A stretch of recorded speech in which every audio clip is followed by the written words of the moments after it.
ꯁꯨꯡꯇꯥꯕꯤꯔꯤꯕ ꯅꯨꯡꯁꯤꯖꯔꯕ ꯏꯆꯤꯜ ꯏꯅꯥꯎ ꯏꯆꯦ ꯏꯆꯜ ꯏꯃꯥ ꯄꯥꯕꯨꯡꯁꯤꯡ ꯃꯌꯥꯝ ꯄꯨꯝꯅꯃꯛꯄꯨ ꯊꯃꯣꯏꯗꯒꯤ ꯅꯨꯡꯁꯤꯕ ꯑꯃꯁꯨꯡ ꯏꯀꯥꯏ ꯈꯨꯝꯅꯕ ꯎꯠꯆꯔꯤ ꯃꯌꯥꯝ ꯉꯥꯏꯍꯥꯛꯇꯪ ꯂꯥꯏꯚ ꯂꯥꯛꯆꯕꯅꯤ ꯌꯥꯝ ꯀꯨꯏꯔꯦ ꯃꯌꯥꯝ ꯂꯥꯏꯚ ꯂꯥꯛꯇꯕ ꯑꯗꯨꯒ ꯃꯌꯥꯝ ꯑꯩꯈꯣꯏ ꯁꯤꯗ ꯁꯪꯀ꯭ꯔꯥꯟꯇꯤ ꯍꯥꯏꯅꯀꯣ ꯃꯌꯥꯝ ꯑꯩꯈꯣꯏꯒꯤ ꯁꯤꯗ ꯕꯪꯒꯥꯂꯤꯒꯤ ꯁꯪꯀ꯭ꯔꯥꯟꯇꯤ ꯍꯥꯏꯅ ꯌꯥꯝ ꯆꯥꯎꯅ ꯇꯧꯏ ꯑꯗꯨꯅ ꯉꯁꯤꯁꯦ ꯑꯩꯈꯣꯏ ꯌꯨꯝ ꯃꯅꯥꯛꯀꯤ ꯕꯖꯥꯔꯅꯤ ꯑꯗꯨꯅ ꯁꯣꯔꯣꯛ ꯃꯅꯥꯛꯇ ꯐꯝꯖꯕꯅꯤ ꯃꯌꯥꯝ ꯑꯩꯅ ꯐꯝꯖꯔꯤꯁꯦ ꯁꯦ ꯑꯩꯈꯣꯏ ꯇꯥꯆꯧꯒꯤ ꯐꯥꯔꯃꯥꯁꯤ ꯂꯩꯔꯦ ꯑꯩ ꯗꯨꯀꯥꯟ ꯃꯃꯥꯡꯗꯅꯤ ꯃꯌꯥꯝ ꯑꯩ ꯐꯝꯖꯔꯤꯁꯦ ꯃꯌꯥꯝ ꯁꯤꯗ ꯑꯩꯅ ꯉꯁꯤ ꯕꯥꯏꯕꯜꯒꯤ ꯚꯔꯁ ꯑꯃꯈꯛꯇꯪ ꯄꯥꯊꯣꯛꯆꯔꯛꯀꯦ ꯖꯥꯀꯨꯞꯀꯤ ꯃꯌꯥꯝ ꯖꯥꯀꯨꯞꯀꯤ ꯄꯟꯗꯨꯞ ꯑꯅꯤꯒꯤ ꯄꯗ 14ꯗꯒꯤ ꯍꯧꯔꯒ ꯀꯣ ꯃꯌꯥꯝ ꯑꯁꯤꯗ ꯊꯥꯖꯕ ꯑꯃꯁꯨꯡ ꯊꯕꯛ ꯍꯥꯏꯅ ꯌꯥꯎꯔꯝꯃꯤ ꯃꯌꯥꯝ ꯀꯣ ꯏꯁꯣꯔꯅ ꯊꯥꯖꯕ ꯑꯃꯁꯨꯡ ꯊꯕꯛ ꯍꯥꯏꯅ ꯐꯣꯡꯗꯣꯛꯔꯝꯃꯤ ꯃꯁꯤ ꯃꯌꯥꯝꯗ ꯄꯥꯊꯣꯛꯆꯔꯛꯀꯦ ꯃꯌꯥꯝ ꯊꯥꯖꯕ ꯑꯃꯁꯨꯡ ꯊꯕꯛꯁꯦ ꯀꯌꯥꯒꯤ ꯃꯇꯤꯛ ꯃꯊꯧ ꯇꯥꯏ ꯍꯥꯏꯕꯁꯦ ꯊꯥꯖꯕ ꯑꯃꯁꯨꯡ ꯊꯕꯛ ꯑꯩꯒꯤ ꯏꯆꯤꯜ ꯏꯅꯥꯎꯁꯥ ꯀꯅꯥꯒꯨꯝꯕ ꯃꯤ ꯑꯃꯅ ꯑꯩꯒꯤ ꯊꯥꯖꯕ ꯂꯩ ꯍꯥꯏꯔꯒ ꯃꯍꯥꯛꯀꯤ ꯊꯕꯛ ꯌꯥꯎꯗ꯭ꯔꯕꯗꯤ ꯀꯔꯤ ꯀꯥꯟꯅꯔꯤꯕꯒꯦ ꯑꯩꯒꯤ ꯊꯥꯖꯕ ꯂꯩ ꯍꯥꯏꯅ ꯍꯥꯏꯔꯒ ꯃꯥꯒꯤ ꯊꯕꯛ ꯌꯥꯎꯗ꯭ꯔꯕꯗꯤ ꯀꯔꯤ ꯀꯥꯟꯅꯔꯤꯕꯒꯦ ꯊꯥꯖꯕ ꯑꯗꯨꯅ ꯃꯍꯥꯛꯄꯨ ꯀꯟꯕꯤꯕ ꯉꯝꯕ꯭ꯔꯥ ꯀꯅꯥꯒꯨꯝꯕ ꯏꯆꯤꯜ ꯏꯅꯥꯎ ꯑꯃꯒꯤ ꯅꯠꯇ꯭ꯔꯒ ꯏꯆꯟ ꯏꯆꯦ ꯑꯃꯒꯤ ꯐꯤ ꯅꯠꯇ꯭ꯔꯒ ꯅꯣꯡꯃꯒꯤ ꯆꯥꯅꯕ ꯂꯩꯇ꯭ꯔꯕꯗꯤ ꯌꯦꯡꯕꯤꯌꯨꯀꯣ ꯃꯌꯥꯝ ꯁꯤꯒꯤ ꯄꯣꯏꯟꯠꯁꯤ ꯌꯥꯝ ꯂꯨꯕ ꯄꯣꯏꯟꯠꯅꯤ ꯃꯌꯥꯝ ꯑꯩꯈꯣꯏ ꯈꯪꯃꯤꯟꯅꯁꯤ ꯀꯅꯥꯒꯨꯝꯕ ꯏꯆꯤꯜ ꯏꯅꯥꯎ ꯑꯃꯒꯤ ꯅꯠꯇ꯭ꯔꯒ ꯏꯆꯦ ꯏꯆꯟ ꯑꯃꯒꯤ ꯐꯤ ꯅꯠꯇ꯭ꯔꯒ ꯅꯣꯡꯃꯒꯤ ꯆꯥꯅꯕ ꯂꯩꯇ꯭ꯔꯕꯗꯤ ꯅꯈꯣꯏꯒꯤ ꯅꯔꯛꯇꯒꯤ ꯑꯃꯅ ꯃꯉꯣꯟꯗ ꯏꯪꯊꯅ ꯆꯠꯆꯔꯣ ꯂꯨꯝꯖꯔꯣ ꯑꯃꯁꯨꯡ ꯊꯟꯖꯔꯣ ꯍꯥꯏꯔꯒ ꯃꯍꯥꯛꯅ ꯃꯈꯣꯏꯗ ꯍꯛꯆꯥꯡꯒꯤ ꯀꯥꯟꯅꯕ ꯑꯗꯨ ꯄꯤꯗ꯭ꯔꯕꯗꯤ ꯀꯔꯤ ꯇꯣꯡꯖꯔꯤꯕꯒꯦ ꯍꯥꯏ ꯃꯌꯥꯝ ꯄ꯭ꯔꯦꯖ ꯗ ꯂꯣꯔꯗ ꯃꯌꯥꯝ ꯌꯦꯡꯕꯤꯌꯨꯕ ꯀꯅꯥꯒꯨꯝꯕ ꯂꯩꯇꯕ ꯂꯥꯏꯔꯕ ꯆꯥꯅꯕ ꯋꯥꯠꯄ ꯁꯦꯠꯅꯕ ꯋꯥꯠꯄ ꯑꯋꯥꯕ ꯇꯥꯔꯕ ꯑꯃꯗ ꯊꯥꯖꯩ ꯍꯥꯏꯅ ꯍꯥꯏꯔꯒ ꯑꯋꯥꯕ ꯇꯥꯔꯕ ꯑꯃ ꯎꯅꯀꯣ ꯃꯌꯥꯝ ꯑꯩꯈꯣꯏꯅ ꯅꯪ ꯅꯨꯡꯉꯥꯏꯖꯔꯣ ꯅꯪ ꯊꯟꯖꯔꯣ ꯅꯪ ꯂꯩꯖꯔꯣ ꯍꯥꯏꯅ ꯍꯥꯏꯕ ꯆꯤꯟꯅ ꯍꯥꯏꯕ ꯈꯛꯇ ꯅꯠꯇꯅ ꯊꯕꯛ ꯌꯥꯎꯗ꯭ꯔꯕꯗꯤ ꯃꯗꯨ ꯀꯔꯤ ꯀꯥꯟꯅꯔꯤꯕꯒꯦ ꯍꯥꯏ ꯃꯌꯥꯝ ꯀꯣ ꯀꯔꯤ ꯀꯥꯟꯅꯔꯤꯕꯒꯦ ꯊꯕꯛ ꯌꯥꯎꯗ꯭ꯔꯒꯗꯤ ꯃꯇꯧ ꯑꯁꯨꯝꯅ ꯊꯥꯖꯕꯁꯨ ꯊꯕꯛ ꯌꯥꯎꯗ꯭ꯔꯕꯗꯤ ꯃꯊꯟꯇ ꯁꯤꯖꯕꯅꯤ ꯊꯥꯖꯕꯁꯦ ꯃꯌꯥꯝ ꯊꯕꯛ ꯌꯥꯎꯗ꯭ꯔꯒꯗꯤ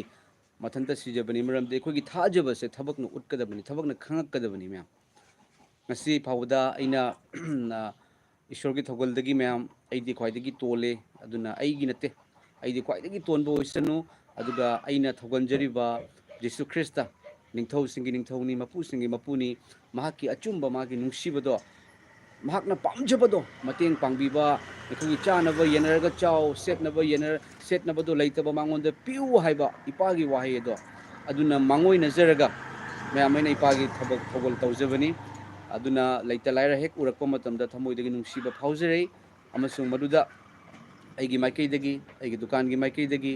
ꯑꯣꯖꯥ ꯔꯣꯖꯦꯁ ꯃꯥꯒꯤ ꯃꯇꯦꯡꯗꯒꯤ ꯑꯩꯈꯣꯏ ꯑꯅꯤ ꯋꯥꯔꯤ ꯁꯥꯟꯅꯖꯔꯒ ꯅꯨꯡꯁꯤꯖꯔꯕ ꯌꯨꯇ꯭ꯌꯨꯕꯀꯤ ꯁꯕꯁꯀ꯭ꯔꯥꯏꯕꯔ ꯑꯣꯏꯔꯕ ꯏꯆꯤꯜ ꯏꯅꯥꯎ ꯏꯆꯦ ꯏꯆꯜ ꯏꯃꯥ ꯄꯥꯕꯨꯡꯁꯤꯡ ꯈꯔꯁꯨ ꯂꯩ ꯃꯈꯣꯏꯅ ꯉꯝꯖꯕ ꯃꯇꯦꯡ ꯄꯥꯡꯕꯤꯔꯛꯏ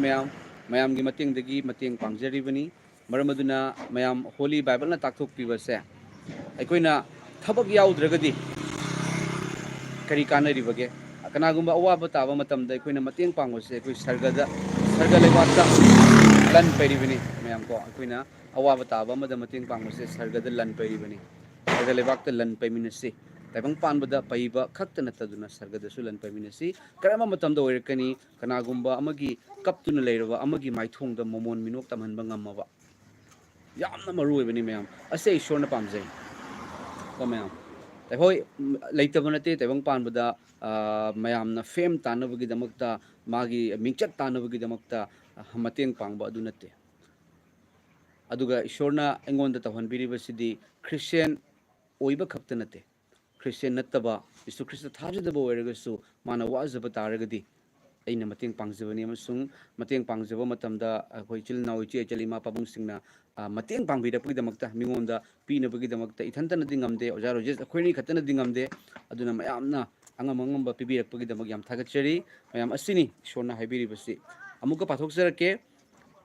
ꯑꯩꯒꯤ ꯏꯆꯤꯜ ꯏꯅꯥꯎꯁꯥ ꯀꯅꯥꯒꯨꯝꯕ ꯑꯃꯅ ꯑꯩꯒꯤ ꯊꯥꯖꯕ ꯂꯩ ꯍꯥꯏꯔꯒ ꯊꯕꯛ ꯌꯥꯎꯗ꯭ꯔꯕꯗꯤ ꯃꯗꯨ ꯀꯔꯤ ꯀꯥꯟꯅꯔꯤꯕꯒꯦ ꯊꯥꯖꯕ ꯑꯃꯁꯨꯡ ꯊꯥꯖꯕ ꯑꯗꯨꯅ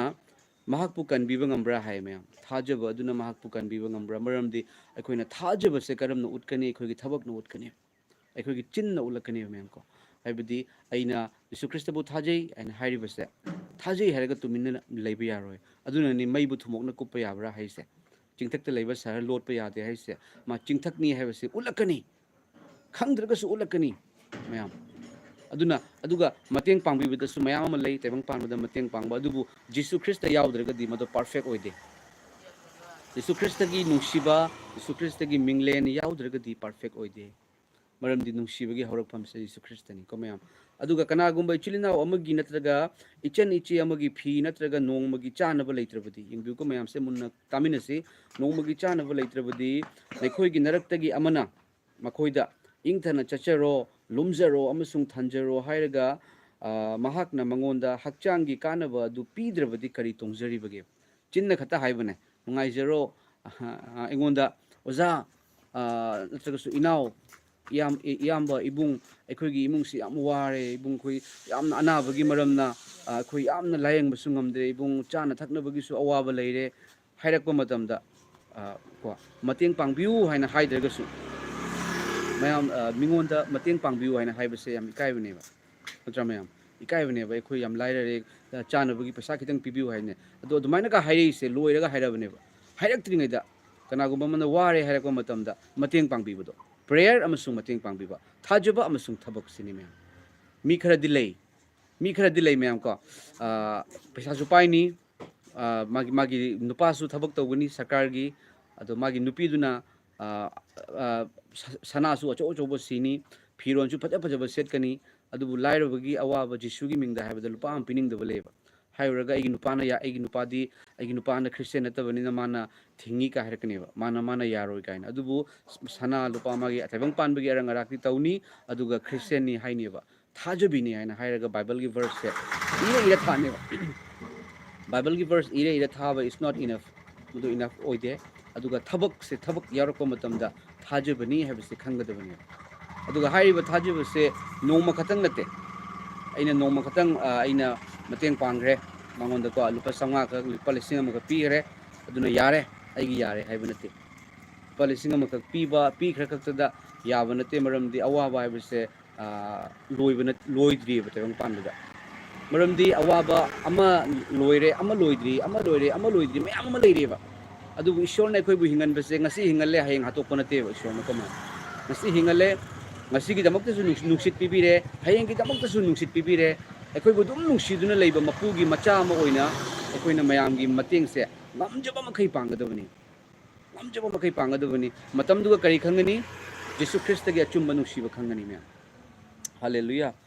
aduga makhada matau adugumna thajubasu thabak yaudrabadi mathanta sijabani hai thabak yaudaba thajabase mathanta sijaba sihanba nate sijaba mathanta sijabane piningdaba mingonda pithokningdaba aduga di losallaga thamba natragasu akhoi mida piba mayam aina maming di haijaruge ko mayam aina ishorgi thogol tawjaba matamsida aina kambal blanket to mayam yankhai hele ai blanket humbu muki estimate tani pirise blanket piwo matamda evangelist amana ma evangelist ni Christian gi ma kai harake bu akoina paisa lupa gi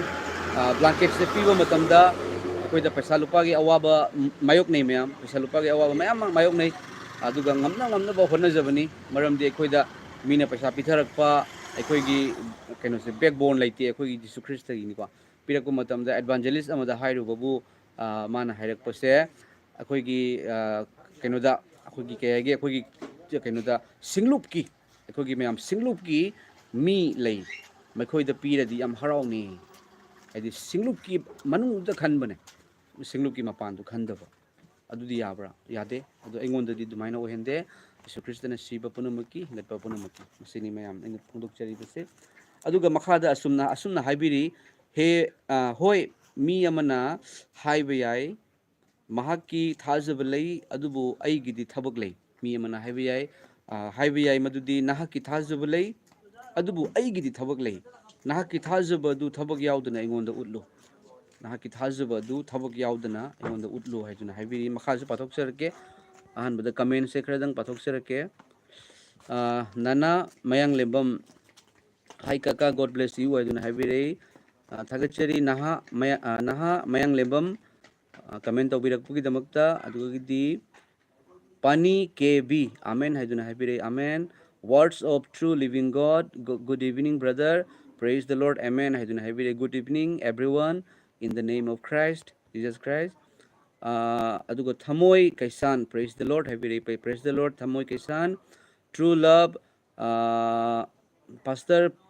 Pastor, please, aigi su pray to view. Punamaki damakta, Ishorda Hizibni, Adi Pastor Nachade, Ipra Pastor Nate, Adi Chamba, Isu Christian kan birakpa, Isu Christian uhalakpa, Thamoy the Fungdok Pirak Bodegi, Tawai Singbagi, Loine Bibagi Mapalna, Fungdok Chabani, I Pastor Nachade, Aduga Sunil Lana. Pray to Birei Thagachari, Sukristagi from the pray to Zeri, BS Gina, Cancer Nariba, Inao, Impal Dagi Dudi, Kamdo Rabra, Haiko, Soidana, Param Laganiko, Ishorna, Bor Pibi Sanu, Mayambu, Hadun Habi, Amen, Gina. BS Gina Huziki Kogi cancer na vai chando magiana ba pura fare ma'am praise the Lord Ishwagi Thawjandagi Uppaga Sumaina Hipam Bado Huzi Hogulaga Chatpangame Adu Chai Pai Dresu Chatpangame Yam Chauba miracle ni phone the Kata prayer to Wuni ma'am phone the prayer Mayam gi prayer Maramdi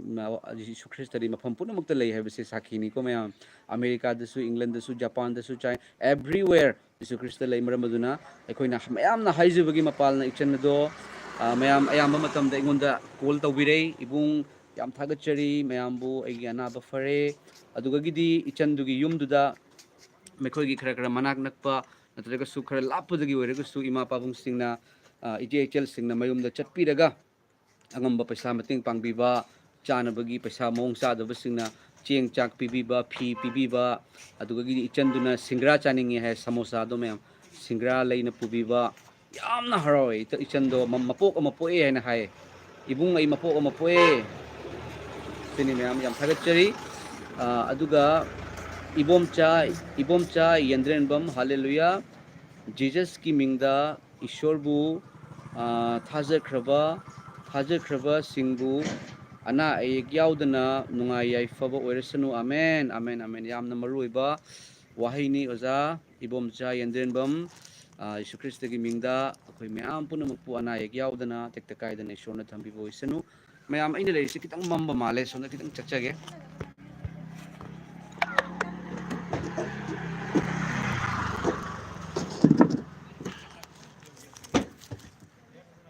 Mayam Sigana Karangan Maliko.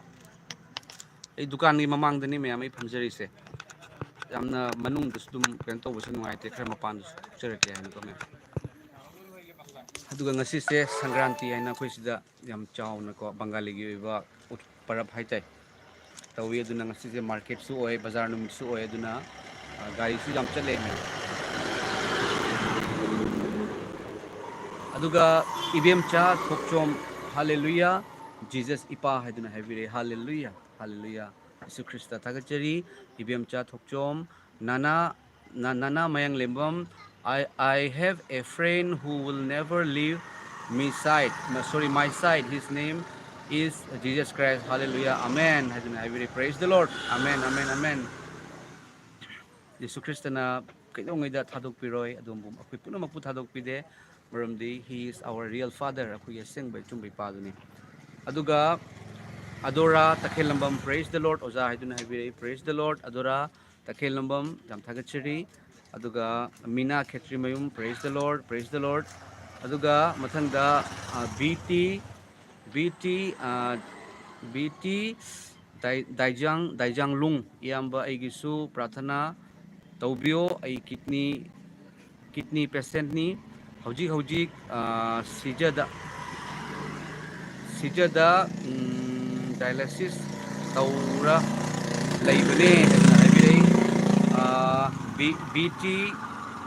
Daijang Lung Sukristana Dom Sokpigo Isano Adom Yanaba Laukpigo Isano Sukrista Dom Chetna Hizibu Bible यार ngमगदी Bible अदोमना बेत लेरगा सुदुम Bible तो पाबिउ Bible सिनी word of God ओरिबा ईश्वर की वाही से असिगी पांगल से यम कनमनी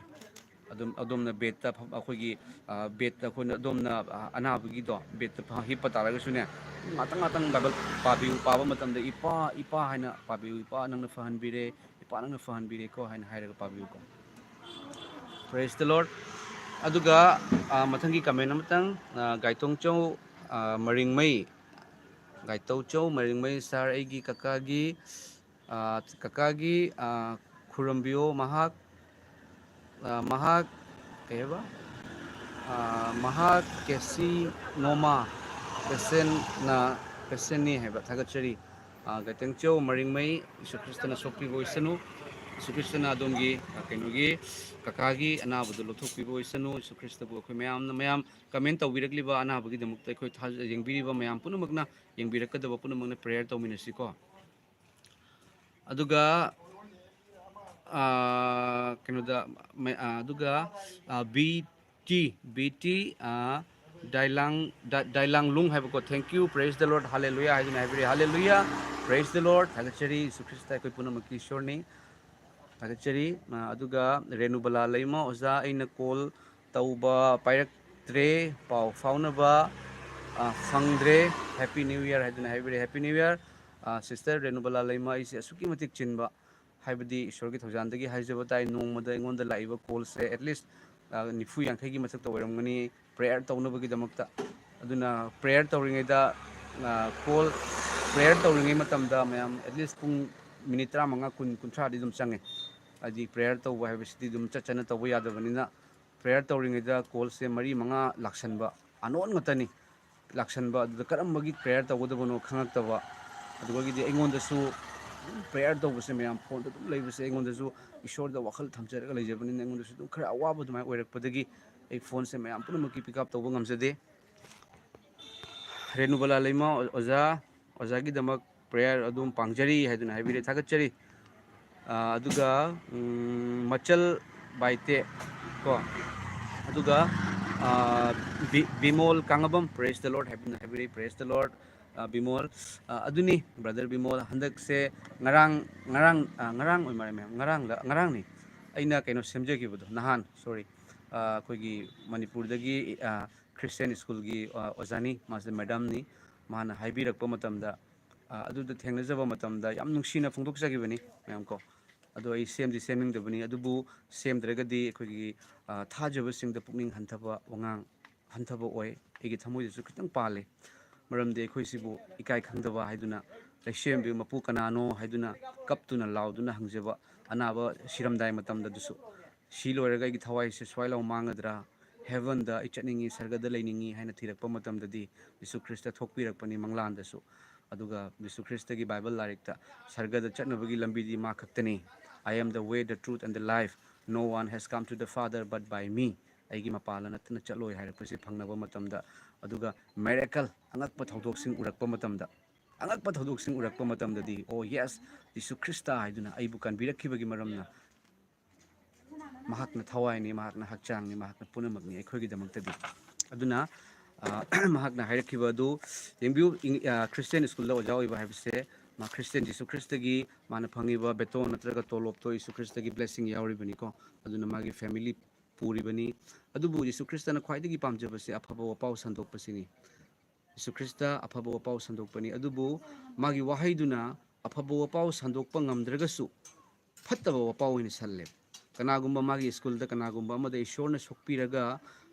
मागी थमोय होंगजबा मतमदा मागी वाहै ताबा मतमदा अखोगी मैडमना से हाइरबनिना आई जीसु थाजगे ने खलमबदो थाजररोय हाइरप तारगदी मागी याम चावबा मागी फत्तबनी हमको अदुनी अदुना आइगी थमोयदा फावरकपदगी आइना फंगदोकचबनी अदुगा क्रिश्चियन ख्वाइदगी हेना तैबंग पानबगी वर्ल्ड मियोइबसिंग लौसनरिबा मपुसे जीसु ख्रिस्टनी नत्रा मयाम यीशु ख्रिस्टनी अदुगा मैतैना मुस्लिम धर्म लौसले हाइबसे कया ताबा फंगते अदु यीशु ख्रिस्टदी जाति पुनमकी मफमदा यीशु ख्रिस्ट सेबोक 12 दगी वर्ल्ड नंबर 1 ओरिसे यीशु ख्रिस्टगी जात लेतियो माकिदी वा मयामना पुंजलगा तोंगा तोंगनबा जात की मियोइसिंग पुंजलगा क्रिश्चियन ओइरकपनी से खंगदबगिनी माना ꯀꯣ ꯍꯣꯏ ꯈꯪꯗ꯭ꯔꯤꯉꯩꯗ ꯑꯩꯈꯣꯏꯁꯨ ꯍꯥꯏꯔꯝꯕꯗꯨꯗꯤ ꯍꯥꯎꯒꯤ ꯂꯥꯏ ꯑꯗꯨꯒꯤ ꯂꯥꯏ ꯑꯪꯒ꯭ꯔꯦꯖꯅ ꯁꯟꯗꯣꯛꯑꯝꯕ ꯙꯔꯃ ꯍꯥꯏꯕ ꯍꯥꯎꯒꯤꯁꯨ ꯑꯣꯏꯔꯝꯗ꯭ꯔꯦ ꯑꯪꯒ꯭ꯔꯦꯖꯅ ꯁꯟꯗꯣꯛꯄ ꯙꯔꯃꯁꯨ ꯑꯣꯏꯔꯝꯗ꯭ꯔꯦ ꯊꯣꯃꯥꯁ ꯍꯥꯏꯕ ꯖꯤꯁꯨ ꯈ꯭ꯔꯤꯁꯇꯒ ꯍꯦꯛ ꯂꯩꯃꯤꯟꯅꯔꯝꯕ ꯊꯣꯃꯥꯁ ꯏꯟꯗꯤꯌꯥꯗ ꯂꯥꯛꯑꯝꯃꯦ ꯁꯥꯎꯠ ꯀꯦꯔꯦꯂꯥꯗ ꯖꯤꯁꯨ ꯈ꯭ꯔꯤꯁꯇ ꯃꯥꯗꯤ ꯂꯤꯚꯤꯡ ꯒꯣꯗ ꯑꯣꯏꯕꯒꯤ ꯃꯔꯝꯅ ꯃꯥꯅ ꯇꯧꯅꯤꯡꯕꯗ ꯇꯧꯕ ꯉꯝꯃꯤ ꯎꯍꯟꯅꯤꯡꯕ ꯃꯆꯥꯗ ꯎꯍꯜꯂꯤ ꯈꯪꯍꯟꯅꯤꯡꯕ ꯃꯤꯉꯣꯟꯗ ꯈꯪꯍꯜꯂꯤ ꯀꯟꯕꯤꯅꯤꯡꯕ ꯃꯍꯥꯛꯄꯨ ꯀꯟꯕꯤ ꯏꯁꯣꯔꯒꯤ ꯅꯨꯡꯁꯤꯕꯁꯦ ꯂꯣꯏꯅꯅꯤꯡꯕ ꯃꯉꯣꯟꯗ ꯂꯣꯏꯅꯍꯜꯂꯤ ꯂꯣꯏꯅꯕꯤ ꯑꯗꯨꯒ ꯊꯋꯥꯏ ꯑꯁꯦꯡꯕꯒꯤ ꯄꯥꯡꯒꯜ ꯎꯔꯛꯄ ꯃꯇꯝꯗ ꯏꯄꯥ ꯃꯍꯥꯛꯇꯅꯤ ꯃꯌꯥꯝ ꯑꯩꯕꯨ ꯀꯟꯕꯤꯕ ꯑꯃꯁꯨꯡ ꯀꯟꯕꯤꯒꯗꯧꯕ ꯑꯗꯨꯒ ꯂꯣꯝꯕ ꯅꯥꯏꯗꯕ ꯍꯦꯚꯦꯟꯗꯁꯨ ꯊꯝꯕꯤꯒꯗꯧꯔꯤꯕ ꯃꯄꯨꯁꯦ ꯑꯁꯤ ꯈꯛꯇꯅꯤ ꯑꯗꯨꯒ ꯏꯁꯣꯔ ꯍꯥꯏꯕꯁꯦ ꯑꯩꯈꯣꯏ ꯄꯨꯝꯅꯃꯛꯀꯤ ꯑꯣꯏꯒꯗꯕꯅꯤ ꯑꯩꯈꯣꯏ ꯈꯛꯇꯒꯤ ꯏꯁꯣꯔ ꯍꯥꯏꯕ ꯌꯥꯗꯦ ꯃꯦꯝ ꯀꯣ ꯏꯁꯣꯔꯁꯦ ꯃꯐꯝ ꯄꯨꯝꯅꯃꯛꯇ ꯂꯩꯒꯗꯕꯅꯤ ꯖꯥꯇꯤ ꯄꯨꯝꯅꯃꯛꯀꯤ ꯑꯣꯏꯒꯗꯕꯅꯤ ꯃꯔꯝꯗꯤ ꯃꯍꯥꯛꯇꯤ ꯃꯄꯨꯅꯤ ꯇꯥꯏꯕꯪ ꯃꯥꯂꯦꯝ ꯁꯦꯝꯕꯤꯔꯛꯄ ꯃꯄꯨꯗꯤ ꯑꯃꯈꯛꯇꯅꯤ ꯑꯅꯤ ꯁꯨꯗꯦ ꯇꯥꯏꯕꯪ ꯃꯥꯂꯦꯝ ꯁꯦꯝꯕꯤꯕ ꯃꯄꯨ ꯑꯅꯤ ꯁꯨꯗꯦ ꯃꯔꯝꯗꯤ ꯅꯨꯃꯤꯠ ꯑꯃꯈꯛꯇ ꯊꯥ ꯑꯃꯈꯛꯇ ꯀꯅꯥꯅ ꯅꯨꯃꯤꯠ ꯊꯥ ꯁꯦꯝꯃꯤ ꯀꯅꯥꯅ ꯅꯨꯃꯤꯠ ꯊꯥ ꯁꯦꯝꯃꯤ ꯍꯥꯏꯔꯤꯕ ꯃꯄꯨꯗꯨꯅꯤ ꯈ꯭ꯋꯥꯏꯗꯒꯤ ꯃꯊꯧ ꯇꯥꯔꯤꯁꯦ ꯑꯗꯨꯅꯤ ꯃꯌꯥꯝ ꯑꯩꯒꯤ ꯄꯨꯟꯁꯤꯗꯁꯨ ꯑꯩꯅ ꯀꯩꯅꯣ ꯂꯩꯈꯤꯕ ꯀꯌꯥꯔꯛ ꯍꯟꯅ ꯍꯪꯈꯤꯕꯗꯣ ꯇꯥꯏꯕꯪ ꯄꯥꯟꯕꯗ ꯁꯨꯛ ꯌꯥꯝꯅ ꯀꯩꯅꯣ ꯂꯩꯔꯤꯕ ꯙꯔꯃ ꯃꯌꯥꯝ ꯌꯥꯝꯃꯤꯁꯤ ꯀꯔꯤꯒꯤꯅꯣ ꯃꯄꯨ ꯀꯧꯕꯁꯤꯡ ꯏꯁꯣꯔ ꯀꯧꯕꯁꯤꯡ ꯁꯨꯛ ꯌꯥꯝꯃꯤꯁꯤ ꯀꯔꯤꯒꯤꯅꯣ ꯃꯥꯗꯤ ꯑꯃꯈꯛꯇꯪ ꯑꯣꯏꯔꯝꯒꯗꯧꯕꯅꯤ ꯀꯅꯥꯅꯣ ꯍꯥꯏꯕꯁꯦ ꯑꯩ ꯑꯉꯥꯡ ꯑꯣꯏꯔꯤꯉꯩꯗꯒꯤ ꯑꯅꯥꯕꯅ ꯊꯜꯂꯛꯄꯒꯤ ꯃꯔꯝꯅ ꯍꯪꯉꯤ ꯑꯗꯨꯕꯨ ꯏꯁꯣꯔꯅ ꯀꯅꯥ ꯂꯩ ꯊꯣꯡ ꯊꯤꯟꯖꯧ ꯍꯥꯡꯗꯣꯔꯛꯀꯅꯤ ꯍꯥꯏꯕꯗꯣ ꯍꯥꯡꯗꯣꯛꯄꯤꯔꯦ ꯊꯋꯥꯏ ꯑꯁꯦꯡꯕꯅ ꯅꯨꯡꯗ ꯂꯣꯏꯅꯍꯟꯕꯤꯔꯦ ꯃꯌꯥꯝ ꯄ꯭ꯔꯦꯖ ꯗ ꯂꯣꯔꯗ ꯊꯥꯒꯠꯆꯔꯤ ꯑꯗꯨꯒ ꯁꯔꯤꯀꯥ ꯑꯥꯔ ꯀꯦ ꯑꯣꯖꯥ ꯄ꯭ꯔꯦꯖ ꯗ ꯂꯣꯔꯗ ꯔꯥꯖꯀꯨꯃꯥꯔ ꯁꯤꯔꯤꯅꯤꯕꯥꯁ ꯄ꯭ꯔꯦꯖ ꯗ ꯂꯣꯔꯗ ꯑꯗꯨꯒꯒꯤꯗꯤ ꯃꯊꯪꯒꯤ ꯀꯃꯦꯟꯁꯦ ꯁꯨꯔꯕꯂꯥ ꯏꯁꯣꯔꯅ ꯕꯣꯔ ꯄꯤꯕꯤꯕ ꯑꯣꯏꯁꯅꯨ ꯍꯥꯏ ꯑꯃꯦꯟ ꯑꯃꯦꯟ ꯁꯨꯔꯕꯂꯥ ꯁꯤꯁꯇꯔ ꯊꯥꯒꯠꯆꯔꯤ ꯀꯃꯦꯟ ꯇꯧꯕꯤꯔꯛꯄ ꯑꯣꯖꯥꯁꯤꯡ ꯏꯆꯤꯜ ꯏꯅꯥꯎ ꯏꯆꯦꯜꯁꯤꯡ ꯃꯌꯥꯝ ꯄꯨꯝꯅꯃꯛꯄꯨ ꯊꯥꯒꯠꯆꯔꯤ ꯑꯗꯨꯅꯤ ꯍꯧꯖꯤꯛꯀꯤ ꯈ꯭ꯔꯤꯁꯇꯤꯌꯟ ꯁ꯭ꯀꯨꯜꯒꯤ ꯅꯨꯄꯤꯗꯣ ꯑꯣꯖꯥ ꯅꯨꯄꯤꯗꯣ ꯃꯥꯒꯤ ꯋꯥꯍꯩꯗꯨꯗ ꯑꯩꯅ ꯌꯥꯝ ꯅꯨꯡꯁꯤꯅ ꯐꯣꯡꯗꯣꯛꯆꯕꯅꯤ ꯃꯌꯥꯝ ꯃꯔꯝꯗꯤ ꯑꯩꯈꯣꯏꯗ ꯅꯤꯡꯍꯟꯅꯕꯒꯤꯁꯦ ꯂꯥꯛꯏ ꯑꯊꯦꯝꯕ ꯂꯥꯛꯏ ꯑꯗꯣ ꯑꯊꯦꯝꯕ ꯃꯈꯜ ꯑꯃꯅꯤ ꯑꯗꯨꯕꯨ ꯏꯁꯣꯔꯅ ꯐꯣꯡꯗꯣꯛꯄꯤꯔꯛꯄꯁꯤꯒꯤ ꯃꯔꯝꯅ ꯑꯩꯈꯣꯏꯗꯤ ꯑꯊꯦꯝꯕ ꯃꯥꯌꯣꯛꯅꯅꯕꯒꯤ ꯄꯥꯡꯒꯜꯗꯨꯁꯨ ꯄꯤꯕꯤꯔꯦ ꯏꯁꯣꯔꯅ ꯃꯌꯥꯝꯀꯣ ꯑꯩꯈꯣꯏ ꯄꯨꯝꯅꯃꯛꯇ ꯄꯥꯡꯒꯜ ꯄꯤꯕꯤꯕꯅꯤ ꯑꯗꯨꯒ ꯑꯃꯦꯔꯤꯀꯥꯗ ꯍꯟꯗꯛ ꯃꯩ ꯆꯥꯛꯈꯤꯕꯗꯣ ꯑꯗꯨꯒꯤ ꯃꯇꯥꯡꯗ ꯑꯩꯅ ꯑꯗꯨꯝ ꯈꯟꯕ ꯃꯇꯝꯗꯀꯣ ꯑꯗꯨꯝ ꯈꯟꯕ ꯃꯇꯝꯗ ꯕꯥꯏꯕꯜꯅ ꯍꯥꯏꯕ ꯑꯔꯣꯏꯕ ꯃꯇꯝꯗꯅꯦ ꯃꯩꯈꯨ ꯃꯄꯩ ꯑꯇꯤꯌꯥꯗ ꯎꯒꯅꯤ ꯍꯥꯏ ꯑꯇꯤꯌꯥꯗ ꯃꯩꯈꯨ ꯃꯄꯩ ꯖꯤꯁꯨ ꯈ꯭ꯔꯤꯁꯇꯒꯤ ꯑꯔꯣꯏꯕ ꯃꯇꯝ ꯂꯥꯛꯄ ꯃꯇꯝꯁꯤꯗ ꯎꯔꯤꯕꯗꯨꯅꯤ ꯀꯣ ꯑꯗꯨꯒ ꯃꯈꯣꯏꯅꯁꯨ ꯈꯪꯉꯦ ꯃꯐꯝꯗꯨꯒ ꯃꯈꯣꯏꯅ ꯍꯣꯂꯤꯋꯨꯗꯠꯇ ꯀꯅꯥꯅ ꯈ꯭ꯋꯥꯏꯗꯒꯤ ꯍꯦꯟꯅ ꯀꯩꯅꯣꯁꯦ ꯀꯅꯥꯅ ꯍꯦꯟꯅ ꯁꯞꯄꯣꯔꯠ ꯀꯅꯥꯗ ꯀꯩꯅꯣ ꯇꯧꯒꯦ ꯍꯥꯏꯅ ꯃꯈꯣꯏꯅ ꯁꯞꯄꯣꯔꯠ ꯇꯧꯕꯒꯤ ꯀꯅꯥꯒꯤ ꯍꯦꯟꯅ ꯃꯤꯁꯤꯡ ꯌꯥꯝꯕꯒꯤ ꯀꯩꯅꯣ ꯇꯧꯕ ꯃꯇꯝꯗ ꯑꯇꯩ ꯄꯨꯝꯅꯃꯛꯀꯤꯗꯤ ꯌꯥꯝꯃꯒ ꯒꯣꯗ ꯑꯣꯏꯔꯤꯕ ꯏꯁꯣꯔ ꯑꯣꯏꯔꯤꯕ ꯃꯥꯒꯤ ꯃꯐꯝ ꯖꯤꯔꯣ ꯂꯥꯛꯈꯤꯕꯗꯣ ꯑꯗꯨꯒ ꯑꯦꯅꯥꯎꯟꯁ ꯇꯧꯔꯤꯕꯗꯨꯅ ꯌꯥꯝꯅ ꯃꯌꯥꯝꯅ ꯅꯣꯛꯈꯤꯕꯗꯣ ꯏꯁꯣꯔꯒꯤ ꯄꯥꯡꯒꯜ ꯃꯈꯣꯏꯅ ꯈꯪꯗꯕꯅꯤ ꯑꯩꯅ ꯏꯁꯣꯔꯒꯤ ꯊꯧꯒꯜ ꯇꯧꯖꯔꯤꯁꯦ ꯈꯪꯉꯒ ꯇꯧꯔꯛꯄꯅꯤ ꯄꯥꯁꯇꯔ ꯑꯃ ꯐꯨꯔꯨꯔꯦ ꯈꯪꯗꯕꯒꯤ ꯃꯔꯝꯅ ꯀꯩꯁꯨꯝ ꯇꯧꯔꯣꯏ ꯃꯥꯅ ꯀꯩꯗꯧꯗꯣꯏꯕ ꯍꯥꯎꯗ ꯐꯨꯕꯕꯨ ꯍꯥꯏꯅ ꯈꯜꯂꯨꯔꯦꯕ ꯈꯪꯖꯗꯕꯅꯤꯅ ꯀ꯭ꯔꯨꯛ ꯀ꯭ꯔꯨꯛ ꯂꯥꯎꯔꯛꯄ ꯃꯇꯝꯗꯅꯦ ꯈꯨꯔꯨꯗ ꯀꯨꯜꯂꯦ ꯁꯨꯃꯥꯏꯅ ꯃꯥꯔꯤ ꯃꯤꯁꯦ ꯃꯌꯥꯝꯁꯦ ꯃꯥꯔꯤꯕ ꯌꯦꯡꯉꯝꯗ꯭ꯔꯦ ꯏꯁꯣꯔꯒꯤ ꯄꯥꯡꯒꯜ ꯑꯩ ꯈꯪꯈ꯭ꯔꯕꯅꯤ ꯑꯗꯨꯕꯨ ꯏꯁꯣꯔꯅ ꯍꯥꯠꯇꯣꯛꯅꯕꯒꯤ ꯑꯣꯏꯔꯝꯗ꯭ꯔꯦꯕ ꯉꯁꯤ ꯁꯨꯃꯥꯏꯅ ꯍꯥꯏꯍꯟꯕ ꯉꯝꯅꯕꯒꯤ ꯑꯣꯏꯔꯝꯃꯦ ꯄ꯭ꯔꯦꯖ ꯗ ꯂꯣꯔꯗ ꯌꯤꯁꯨ ꯈ꯭ꯔꯤꯁꯇ ꯃꯤ ꯍꯥꯠꯇꯦꯀꯣ ꯌꯤꯁꯨ ꯈ꯭ꯔꯤꯁꯇ ꯃꯤ ꯍꯥꯠꯇꯦ ꯑꯗꯨꯕꯨ ꯌꯤꯁꯨ ꯈ꯭ꯔꯤꯁꯇꯗ ꯊꯋꯥꯏ ꯑꯁꯦꯡꯕꯒꯤ ꯌꯤꯁꯨ ꯈ꯭ꯔꯤꯁꯇꯗ ꯕꯥꯏꯕꯜꯅ ꯍꯥꯏꯕꯗꯣ ꯌꯤꯁꯨ ꯈ꯭ꯔꯤꯁꯇꯒꯤ ꯃꯔꯝꯗ ꯉꯥꯡꯕꯗꯤ ꯌꯥꯏ ꯊꯋꯥꯏ ꯑꯁꯦꯡꯕꯗ ꯉꯥꯡꯕ ꯃꯍꯥꯛ ꯑꯗꯨꯕꯨ ꯂꯦꯝꯊꯥꯔꯣꯏ ꯌꯤꯁꯨ ꯈ꯭ꯔꯤꯁꯇꯅ ꯊꯋꯥꯏ ꯑꯁꯦꯡꯕꯗ ꯉꯥꯡꯕ ꯃꯥꯒꯤ ꯃꯔꯥꯜ ꯑꯃꯠꯇ ꯀꯣꯛꯄꯤꯔꯣꯏ ꯍꯧꯖꯤꯛ ꯊꯋꯥꯏ ꯑꯁꯦꯡꯕꯅ ꯑꯩꯈꯣꯏ ꯊꯥꯖꯔꯕꯁꯤꯡꯒꯤ ꯅꯨꯡꯗ ꯂꯣꯏꯅꯔꯛꯄ ꯃꯇꯝꯅꯤ ꯊꯋꯥꯏ ꯑꯁꯦꯡꯕꯅ ꯊꯥꯖꯔꯕꯁꯤꯡꯒꯤ ꯅꯨꯡꯗ ꯂꯣꯏꯅꯔꯛꯄ ꯃꯇꯝꯅꯤ ꯑꯔꯣꯏꯕ ꯃꯇꯝꯗ ꯑꯩꯅ ꯑꯩꯒꯤ ꯏꯆꯥꯅꯨꯄꯤꯁꯤꯡ ꯏꯅꯥꯏ ꯅꯨꯄꯥꯁꯤꯡ ꯑꯃꯁꯨꯡ ꯏꯅꯥꯏ ꯅꯨꯄꯤꯁꯤꯡ ꯐꯥꯎꯕꯒꯤ ꯃꯊꯛꯇ ꯅꯨꯃꯤꯠꯁꯤꯡ ꯑꯗꯨꯗ ꯑꯩꯅ ꯑꯩꯒꯤ ꯊꯋꯥꯏ ꯍꯩꯊꯒꯅꯤ ꯏꯁꯣꯔꯅ ꯀꯔꯤ ꯍꯥꯏꯔꯤꯕ ꯊꯋꯥꯏ ꯑꯁꯦꯡꯕꯗ ꯊꯤꯅ ꯉꯥꯡꯕ ꯃꯍꯥꯛ ꯑꯗꯨ ꯀꯣꯛꯄꯤꯔꯣꯏ ꯑꯗꯨꯅꯅꯤ ꯐꯪꯉꯤꯁꯦ ꯊꯥꯖꯕꯁꯤꯡꯗ ꯇꯧꯕ ꯉꯥꯡꯕ ꯆꯩꯕ ꯄꯨꯝꯅꯃꯛ ꯑꯌꯥꯝꯕ ꯑꯣꯏꯔꯛꯏꯕ ꯏꯁꯣꯔꯗ ꯀꯔꯦꯝ ꯀꯊꯥꯏꯅꯕ ꯇꯧꯕꯁꯦ ꯌꯥꯗꯦ ꯏꯁꯣꯔ ꯍꯧꯖꯤꯛ ꯃꯔꯝꯗꯤ ꯌꯤꯁꯨ ꯈ꯭ꯔꯤꯁꯇ ꯂꯥꯛꯅꯕꯒꯤꯗꯃꯛꯇ ꯊꯣꯡꯖꯤꯟꯗ ꯌꯧꯔꯛꯂꯕ ꯊꯋꯥꯏ ꯑꯁꯦꯡꯕꯒꯤ ꯃꯇꯝꯅꯤ ꯊꯋꯥꯏ ꯑꯁꯦꯡꯕ ꯍꯥꯏꯕ ꯀꯅꯥꯅꯣ ꯌꯤꯁꯨ ꯈ꯭ꯔꯤꯁꯇꯅꯤ ꯌꯤꯁꯨ ꯈ꯭ꯔꯤꯁꯇꯗ ꯀꯅꯥꯅꯣ ꯌꯦꯍꯣꯚꯥꯅꯤ ꯑꯍꯨꯝꯃꯛ ꯑꯃꯠꯇ ꯑꯣꯏꯕ ꯏꯁꯣꯔꯅꯤ ꯃꯔꯝ ꯑꯗꯨꯅ ꯌꯤꯁꯨ ꯈ꯭ꯔꯤꯁꯇꯒꯤ ꯃꯔꯝꯗ ꯉꯥꯡꯕ ꯃꯇꯝꯗ ꯀꯔꯦꯝ ꯀꯊꯥꯏꯅꯕ ꯑꯗꯨꯗꯩꯗꯤ ꯐꯥꯒꯤ ꯇꯧꯕ ꯑꯗꯨꯒꯤ ꯃꯇꯝ ꯅꯠꯇꯦ ꯑꯩꯒꯤ ꯄꯨꯟꯁꯤꯗ ꯈꯪꯈ꯭ꯔꯕꯅꯤ ꯃꯌꯥꯝ ꯑꯩꯒꯤ ꯄꯨꯟꯁꯤꯗ ꯈꯪꯉꯕꯅꯤ ꯑꯩꯒꯤ ꯅꯨꯡꯗ ꯊꯋꯥꯏ ꯑꯁꯦꯡꯕ ꯍꯣꯂꯤ ꯁ꯭ꯄꯤꯔꯤꯠꯅ ꯂꯣꯏꯅꯩ ꯍꯥꯏꯕꯁꯨ ꯑꯩ ꯈꯪꯉꯦ ꯀꯃꯥꯏꯅ ꯈꯪꯉꯤ ꯑꯩꯒꯤ ꯊꯃꯣꯏ ꯍꯦꯛ ꯅꯥꯕ ꯃꯇꯝꯗ ꯅꯨꯄꯥꯗꯣ ꯅꯠꯇ꯭ꯔꯒ ꯅꯨꯄꯤꯗꯣ ꯃꯤꯁꯛꯇꯣ ꯃꯥ ꯍꯦꯛꯇ ꯑꯋꯥꯕ ꯇꯥꯔꯛꯀꯅꯤ ꯑꯩ ꯎꯈ꯭ꯔꯕꯅꯤ ꯑꯩꯅ ꯊꯃꯣꯏ ꯍꯦꯛ ꯅꯥꯕ ꯃꯇꯝꯗ ꯃꯥ ꯑꯋꯥꯕ ꯇꯥꯔꯛꯀꯅꯤ ꯑꯗꯨꯒ ꯑꯩꯒꯤ ꯆꯤꯟꯗꯒꯤ ꯐꯠꯇꯕ ꯋꯥꯍꯩ ꯑꯃ ꯍꯦꯛ ꯊꯣꯛꯄ ꯃꯇꯝꯗ ꯑꯩꯉꯣꯟꯗ ꯋꯥꯏ ꯀꯅꯥꯒꯨꯝꯕ ꯃꯃꯥꯡꯗ ꯑꯩꯈꯣꯏ ꯁꯤꯗ ꯌꯨ ꯌꯥꯝ ꯊꯛꯄ ꯌꯨ ꯉꯥꯎꯕ ꯅꯨꯄꯥ ꯑꯃꯅ ꯑꯩꯅ ꯍꯦꯛ ꯄꯤꯕꯤꯕꯅꯤ ꯃꯥꯒꯤ ꯄ꯭ꯂꯥꯎ ꯃꯥꯒꯤ ꯆꯤꯀꯟ ꯄ꯭ꯂꯥꯎꯒꯨꯝꯕ ꯆꯤꯀꯟ ꯄꯤꯕꯤ ꯅꯣꯡꯃꯗꯤ ꯃꯥꯅ ꯃꯇꯝ ꯅꯠꯇꯅ ꯑꯩꯉꯣꯟꯗ ꯂꯥꯛꯑꯒ ꯀꯩꯅꯣ ꯇꯧ ꯄ꯭ꯂꯥꯎ ꯄꯤꯌꯨ ꯍꯥꯏꯕꯗ ꯂꯩꯇꯦ ꯍꯥꯏꯕꯅꯤ ꯆꯥꯛ ꯄꯤꯌꯨ ꯍꯥꯏꯕꯗꯁꯨ ꯑꯩꯅ ꯂꯩꯇꯦ ꯍꯥꯏꯅ ꯍꯥꯏꯈ꯭ꯔꯦ ꯑꯗꯩ ꯃꯥꯁꯦ ꯈꯔ ꯅꯨꯡꯉꯥꯏꯇꯅ ꯆꯠꯈꯤꯕ ꯑꯗꯣ ꯉꯥꯛꯇꯪ ꯂꯩꯔꯒ ꯑꯩꯁꯨ ꯑꯗꯨꯝ ꯋꯥꯈꯜ ꯈꯜꯂꯦ ꯏꯃꯥ ꯑꯩꯅ ꯉꯥꯡꯉꯤꯗꯣ ꯐꯠꯇꯦ ꯑꯩ ꯏꯁꯥꯁꯦ ꯀꯩꯅꯣꯝ ꯇꯧꯈꯠꯂꯛꯑꯦꯕ ꯑꯩ ꯈꯪꯉꯦꯕ ꯑꯣ ꯑꯩꯒꯤ ꯅꯨꯡꯗ ꯂꯩꯔꯤꯕ ꯊꯋꯥꯏ ꯑꯁꯤꯡꯕꯁꯤꯅ ꯌꯥꯗꯦ ꯑꯗꯨꯃꯥꯏꯅ ꯉꯥꯡꯕ ꯑꯗꯨꯃꯥꯏꯅ ꯆꯩꯕ ꯑꯗꯨꯒ ꯃꯌꯥꯝꯗ ꯌꯥꯝ ꯅꯨꯡꯉꯥꯏꯕ ꯋꯥꯔꯤ ꯑꯃꯇꯪꯒ ꯍꯥꯏꯖꯒꯦ ꯃꯌꯥꯝ ꯑꯩꯒꯤ ꯏꯆꯥꯅꯨꯄꯤ ꯑꯇꯣꯝꯕꯤꯁꯦ ꯃꯌꯥꯝ ꯑꯦꯟꯖꯦꯜ ꯃꯥꯁꯦ ꯊꯥ 8ꯇ ꯄꯣꯛꯄꯅꯤꯀꯣ ꯊꯥ 8ꯇ ꯄꯣꯛꯄꯅꯤ ꯕꯥꯊꯔꯨꯝꯗ ꯑꯩꯒꯤ ꯅꯨꯄꯤꯅ ꯑꯗꯣ ꯌꯥꯔꯔꯣꯏ ꯍꯥꯏꯅ ꯁꯤꯔꯦ ꯍꯥꯏꯅ ꯑꯩꯅ ꯑꯉꯥꯡꯗꯤ ꯁꯤꯔꯁꯨ ꯑꯩꯒꯤ ꯅꯨꯄꯤꯇꯗꯤ ꯁꯤꯗꯅꯕꯩ ꯍꯥꯏꯅ ꯌꯥꯝ ꯋꯥꯅ ꯇꯧꯔꯒ ꯑꯣꯇꯣꯗ ꯇꯧꯔꯒ ꯄꯨ ꯆꯠꯄꯅꯤ ꯃꯌꯥꯝ ꯑꯉꯥꯡꯁꯦ ꯄꯣꯛꯑꯒ ꯈꯤꯇꯪ ꯆꯥꯎꯋꯤ ꯃꯌꯥꯝꯁꯦ ꯈꯤꯇꯪ ꯆꯥꯎꯋꯤ ꯁꯨꯃꯥꯏ ꯃꯃꯥꯅ ꯁꯨꯃꯥꯏ ꯄꯥꯏ ꯄꯨ ꯆꯠꯄꯅꯦ ꯑꯗꯨꯕꯨ ꯏꯁꯣꯔꯒꯤ ꯊꯧꯖꯥꯜꯅꯤꯅ ꯑꯦꯟꯖꯦꯜ ꯑꯣꯏꯔꯝꯃꯦ ꯏꯁꯣꯔꯒꯤ ꯁ꯭ꯋꯔꯒꯗꯨꯠ ꯑꯣꯏꯔꯝꯃꯦ ꯃꯌꯥꯝ ꯁ꯭ꯋꯔꯒꯗꯨꯠ ꯑꯦꯟꯖꯦꯜ ꯑꯗꯨꯅ ꯏꯆꯥꯅꯨꯄꯤꯁꯦ ꯌꯥꯝ ꯃꯁꯥ ꯃꯎꯁꯨ ꯐꯔꯦ ꯅꯥꯗ ꯌꯦꯛꯇꯦ ꯃꯌꯥꯝꯅ ꯊꯥꯖꯗꯦ ꯊꯥ 8ꯇ ꯄꯣꯛꯄ ꯑꯉꯥꯡꯁꯦ ꯃꯌꯥꯝ ꯀꯩꯅꯣ ꯇꯧꯏ ꯍꯥꯏ ꯌꯥꯝꯅ ꯋꯥꯡꯕ ꯊꯤꯜꯂꯤ ꯀꯥꯏꯅ ꯍꯥꯏꯅꯩ ꯑꯗꯨꯕꯨ ꯏꯆꯥꯅꯨꯄꯤꯁꯦ ꯌꯥꯝꯅ ꯋꯥꯡꯉꯦ ꯃꯁꯛ ꯃꯇꯧꯁꯨ ꯌꯥꯝ ꯐꯖꯔꯦ ꯃꯌꯥꯝ ꯏꯁꯣꯔꯒꯤ ꯃꯆꯥꯅꯨꯄꯤ ꯑꯣꯏꯕꯅꯤꯅ ꯑꯗꯣ ꯃꯌꯥꯝ ꯁꯨꯃꯥꯏꯅ ꯇꯧꯏ ꯑꯩꯒꯤ ꯄ꯭ꯔꯦꯌꯔꯗ ꯃꯇꯦꯡ ꯑꯣꯏꯅꯕꯒꯤꯗꯃꯛꯇ ꯏꯁꯣꯔꯅ ꯄꯤꯕꯤꯕꯅꯤ ꯍꯥꯏꯅ ꯈꯜꯂꯦ ꯃꯌꯥꯝ ꯑꯩꯒꯤ ꯁ꯭ꯀꯨꯇꯤ ꯑꯃ ꯂꯩ ꯁ꯭ꯀꯨꯇꯤꯁꯦ ꯍꯦꯛ ꯌꯥꯗ꯭ꯔꯕꯅꯦ ꯁ꯭ꯀꯨꯇꯤꯁꯦ ꯌꯥꯗꯕ ꯁꯦꯜꯞ ꯍꯧꯗ꯭ꯔꯦ ꯀꯥꯎꯕꯗ ꯍꯧꯗ꯭ꯔꯦꯗꯅ ꯃꯥꯅꯕꯨ ꯍꯦꯛ ꯈꯨꯔꯝꯕꯗꯅꯦ ꯍꯦꯛꯇ ꯌꯥꯅꯦꯕ ꯍꯦꯛ ꯌꯥꯅꯤ ꯌꯥꯕꯒ ꯃꯥ ꯍꯥꯏꯔꯅꯦꯕ ꯄꯄꯥ ꯑꯩ ꯈꯨꯔꯝꯈ꯭ꯔꯕꯅꯤ ꯃꯌꯥꯝꯀꯣ ꯑꯁꯤ ꯑꯃꯨꯛꯇ ꯅꯠꯇꯦ ꯃꯌꯥꯝꯂꯛ ꯑꯣꯏꯔꯦꯕ ꯌꯥꯗꯕ ꯃꯥ ꯈꯨꯔꯝꯕ ꯐꯕ ꯅꯥꯕ ꯃꯥꯅ ꯄ꯭ꯔꯦꯌꯔ ꯇꯧꯕ ꯐꯕ ꯃꯊꯟꯇꯁꯨ ꯍꯥꯏꯔꯛꯀꯅꯤ ꯄꯄꯥ ꯑꯩꯅ ꯄ꯭ꯔꯦꯌꯔ ꯇꯧꯈ꯭ꯔꯕꯅꯤ ꯃꯌꯥꯝ ꯁꯦ ꯑꯩꯉꯣꯟꯗ ꯃꯌꯥꯝꯂꯛ ꯎꯔꯦ ꯑꯗꯨꯅ ꯑꯩꯅ ꯋꯥꯈꯜꯗ ꯂꯥꯛꯑꯦ ꯃꯗꯨꯗꯤ ꯑꯩꯉꯣꯟꯗ ꯄ꯭ꯔꯦꯌꯔ ꯇꯧꯕꯤꯌꯨ ꯍꯥꯏꯅ ꯍꯥꯏꯔꯛꯄꯁꯤꯡ ꯄꯨꯝꯅꯃꯛꯀꯤꯗꯃꯛꯇ ꯏꯆꯥꯅꯨꯄꯤ ꯑꯦꯟꯖꯦꯜ ꯑꯃꯁꯨꯡ ꯑꯩꯈꯣꯏ ꯑꯅꯤ ꯆꯪꯉꯒ ꯃꯌꯥꯝꯒꯤꯗꯃꯛꯇ ꯍꯥꯏꯖꯒꯅꯤ ꯑꯗꯨꯒ ꯏꯁꯣꯔꯅ ꯍꯦꯟꯅ ꯑꯩꯒꯤ ꯌꯨꯝꯗ ꯏꯁꯣꯔꯒꯤ ꯑꯦꯟꯖꯦꯜꯗꯣ ꯌꯤꯁꯨ ꯈ꯭ꯔꯤꯁꯇꯒꯤ ꯑꯦꯟꯖꯦꯜꯗꯣ ꯌꯥꯍꯣꯕꯥ ꯏꯄꯥꯒꯤ ꯄꯕꯤꯇ꯭ꯔ ꯑꯥꯠꯃꯥꯒꯤ ꯑꯦꯟꯖꯦꯜꯗꯣ ꯊꯥꯕꯤꯔꯛꯂꯕꯅꯤ ꯍꯥꯏꯅ ꯈꯟꯖꯩ ꯁꯤꯔꯨꯕꯗꯒꯤ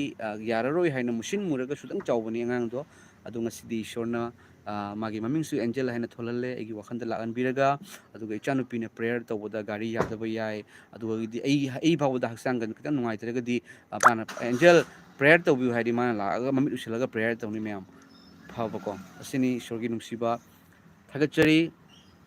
ꯀꯃꯦꯟꯁꯦ ꯃꯌꯥꯝ ꯈꯤꯇꯪ ꯄꯥꯊꯣꯛꯆꯔꯛꯀꯦ ꯑꯗꯨꯒ ꯁꯨꯔꯕꯂꯥ ꯏꯁꯣꯔꯅ ꯕꯣꯔ ꯄꯤꯕꯤꯕ ꯑꯣꯏꯁꯅꯨ ꯑꯆꯨꯝꯕ ꯂꯝꯕꯤ ꯗ ꯔꯥꯏꯠ ꯋꯦ ꯌꯥꯝ ꯆꯨꯝꯃꯤ ꯒꯣꯗ ꯕ꯭ꯂꯦꯁ ꯌꯨ ꯍꯥꯏꯗꯨꯅ ꯍꯥꯏꯕꯤꯔꯦ ꯊꯦꯡꯛ ꯌꯨ ꯊꯥꯒꯠꯆꯔꯤ ꯑꯗꯨꯒ ꯔꯣꯅꯤꯁ ꯊꯣꯛꯆꯣꯝ ꯄ꯭ꯔꯦꯖ ꯗ ꯂꯣꯔꯗ ꯍꯥꯏꯕꯤꯔꯛꯏ ꯊꯥꯒꯠꯆꯔꯤ ꯄ꯭ꯔꯦꯖ ꯗ ꯂꯣꯔꯗ ꯃꯣꯏꯔꯥꯡꯊꯦꯝ ꯃꯦꯝꯇꯣꯝꯕꯤ ꯑꯣꯖꯥꯕꯨ ꯊꯥꯒꯠꯆꯔꯤ ꯍꯥꯏꯗꯨꯅ ꯍꯥꯏꯕꯤꯔꯦ ꯊꯥꯒꯠꯆꯔꯤ ꯁꯤꯁꯇꯔꯕꯨꯁꯨ ꯏꯃꯥꯕꯨꯁꯨ ꯏꯆꯦꯕꯨꯁꯨ ꯊꯥꯒꯠꯆꯔꯤ ꯔꯥꯖꯀꯨꯃꯥꯔ ꯁ꯭ꯔꯤꯅꯤꯕꯥꯁ ꯑꯣꯖꯥ ꯑꯩꯒꯤ ꯏꯃꯥꯗꯣ ꯀꯤꯗꯅꯤ ꯑꯣꯄꯔꯦꯁꯟ ꯇꯧꯅꯤ ꯍꯥꯏꯅꯗꯣ ꯄꯥꯕꯨꯡ ꯐꯅ ꯃꯄꯨꯡ ꯐꯥꯅ ꯍꯥꯏꯕꯅꯤ ꯄꯥꯄꯨꯡ ꯍꯥꯏꯅ ꯏꯕꯤꯔꯦ ꯀꯃꯦꯟ ꯈꯤꯇꯪ ꯆꯨꯝꯅ ꯏꯕꯤꯔꯛꯎ ꯃꯌꯥꯝ ꯑꯩꯅ ꯄꯥꯕꯗ ꯈꯤꯇꯪ ꯁꯣꯏꯈꯤꯅꯤ ꯃꯄꯨꯡ ꯐꯥꯅ ꯇꯧꯍꯟꯕꯤꯈ꯭ꯔꯦ ꯏꯃꯥꯒꯤ ꯃꯁꯥ ꯑꯁꯣꯟꯕ ꯅꯣꯡꯃ ꯅꯣꯡꯃꯒꯤ ꯍꯦꯜꯗꯤ ꯑꯣꯏꯕ ꯑꯣꯏꯁꯅꯨ in the name of Jesus amen amen ꯅꯣꯡꯃ ꯅꯣꯡꯃꯒꯤ ꯐꯔꯛꯄ ꯑꯣꯏꯁꯅꯨ ꯅꯣꯡꯃ ꯅꯣꯡꯃꯒꯤ ꯀꯟꯈꯠꯂꯛꯄ ꯑꯣꯏꯁꯅꯨ ꯕ꯭ꯔꯗꯔ ꯔꯥꯖꯀꯨꯃꯥꯔ ꯁ꯭ꯔꯤꯅꯤꯕꯥꯁ ꯑꯗꯨꯒ ꯃꯊꯪꯒꯤ ꯀꯃꯦꯟꯁꯤꯅ ꯔꯣꯃꯣꯕꯂꯥ ꯂꯧꯔꯦꯝꯕꯝ ꯑꯣꯖꯥꯒꯤ ꯅꯝꯕꯔ ꯑꯃꯨꯛꯇꯪ ꯄꯤꯕꯤꯌꯨ ꯌꯥꯒꯗ꯭ꯔꯥ ꯑꯣꯖꯥ ꯍꯣꯏ ꯄꯤꯖꯔꯛꯀꯦ ꯑꯗꯨꯒ ꯑꯍꯥꯟꯕꯗ ꯀꯣꯜ ꯇꯧꯕꯤꯔꯛꯇ꯭ꯔꯤꯉꯩꯗ ꯆꯥꯟꯕꯤꯗꯨꯅ ꯋꯥꯆꯞꯇ ꯑꯝꯇꯪ ꯍꯥꯟꯅ ꯍꯥꯏꯕꯤꯔꯛꯎ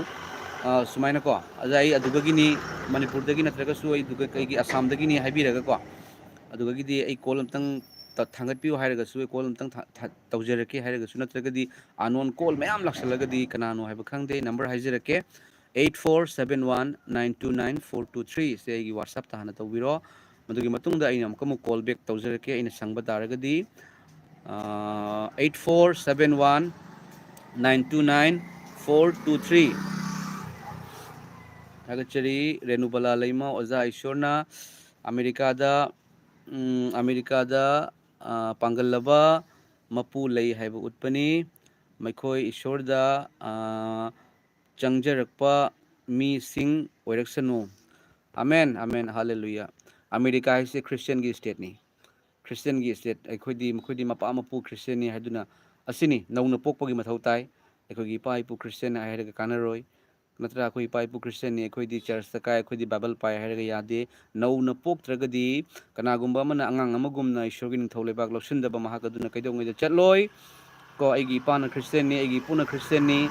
haiba yade nauna pokpa aduga kanagumba mana thabak se mathau tai thajaraga thabak yaudaba yade aduga thabak na thajabadu utkadabani sargada lebane khoi gi napabu thagatnaba mi singi mangda tau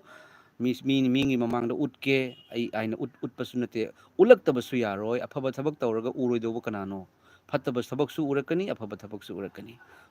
Christian kaubasingna mi hatpa utlaga Christian kaubasingna nongmagi numita social media da akampet ngatangangaga akampet ngangba utlaga angang hatpa utlaga nunupi hatlaga nongmai paina church ta leiba utlaga lairabada mateng pangba karigidamakta utpa yaroi dawribano fattabado afabana khumjangadabani makoi khakta nate Christian Jesus Christ gi macha manai watte ina khunba top tagi hauraga top makok tagi hauraga maton bawle hiram punumakta aduna ni ngasi Jesus Christ gi macha sing leibagi maram nani taibang panbagi kuna da aduga Holy Bible se loide mayam Bible se fana su mai thagre mai thara su yade aduga yam nungsiba America da mayam mai chakpa marak tu da Bible mai chamde hallelujah ati yam sung male mang ki gani adubu ai gi wahidi mangoi haina Matthew da phongdok pado mayam si pagraba chini base pagraba chini ba yum yam ma building mathon chaga Bible mai chakti nungsidro se ai gi thawai ni mayam tumme char ai di hippe train chatle bus tonge dum pu chalabani mayam se dei gi thawai ase ishor gi nungsiba se khangdringai matamda Bible se aina ishor gi nungsiba khangdringai dai tonga na hana yam nei se yamna kena torome ba ise di yamna khuramba kana yam khuramba aduna ategi ge photo ka pai chalame adubu Bible hek fangbadagi di ai ise gi thawai oiduna ai gi leire mayam yam thagat chei yenju ipa da haijaba matamda loina thokre loi tanre ipa da ipana akoina tanbagi mathau tade mana dum tanre Rajkumar Srinivas sorry pagre aduga Romobala Laurembam sorry haijok sakre Renubala Lema Oja Ishorna pathok sakre Priyanka Morangtem praise the Lord sister Priyanka Morangtem Ishorna matam chupada adongi family boloina bibo isanu Priyanka Morangtem hallelujah haidun habirei hallelujah amen aduga Narendra Gupta hai aduna habirei YouTube account oza matam kuding ozagi message tadrabadi wakhal hakchang nungaite ipa ishorna bor chauna pibisanu amen haidun habirei thagachari YouTube account ozabu thagachari mamali amlaba comment tawbirakpagi damakta ai ipa gi thawgalsina ipa na ibu sina bibasina asida oina ai su nungaijei ai isamak hana jagoi saba dance tauba all Assam dance competition da first prize phangamba dance sabadagi just oiribaduna ingonda video album gi hero oina kumhanbani matungda su hujik phawsu hero kumu haina hairi adu mayam aigi wakhalda adugi wakhal phawjadre ai Jesu Christ bu thagatchaba se yam pamjei ipana aigi thawaini ipana aigi hakchangni ate punamakti aremani mayam ate punamak aremani aduga akhoi kenoda mayam akhoi Kachar da haisabatai ko Assam Kachar districts da Manipuri film puthoi aduga Manipuri film puthoi ba director producer duna ingonda film puthoksi haiduna actor oina hairakpani adubu ingonda tawningda ba faure masung ishorgi ipagi thogolse mapung fana tawjaningi tegi wakhalda tebang panbigi wakhalda ko gyam thamdaba ishor da tamjaba aduga awana tarabasingda mating pangjaba ipagi damakta leijabasina aigi khwaidagi pamjare aduga aduga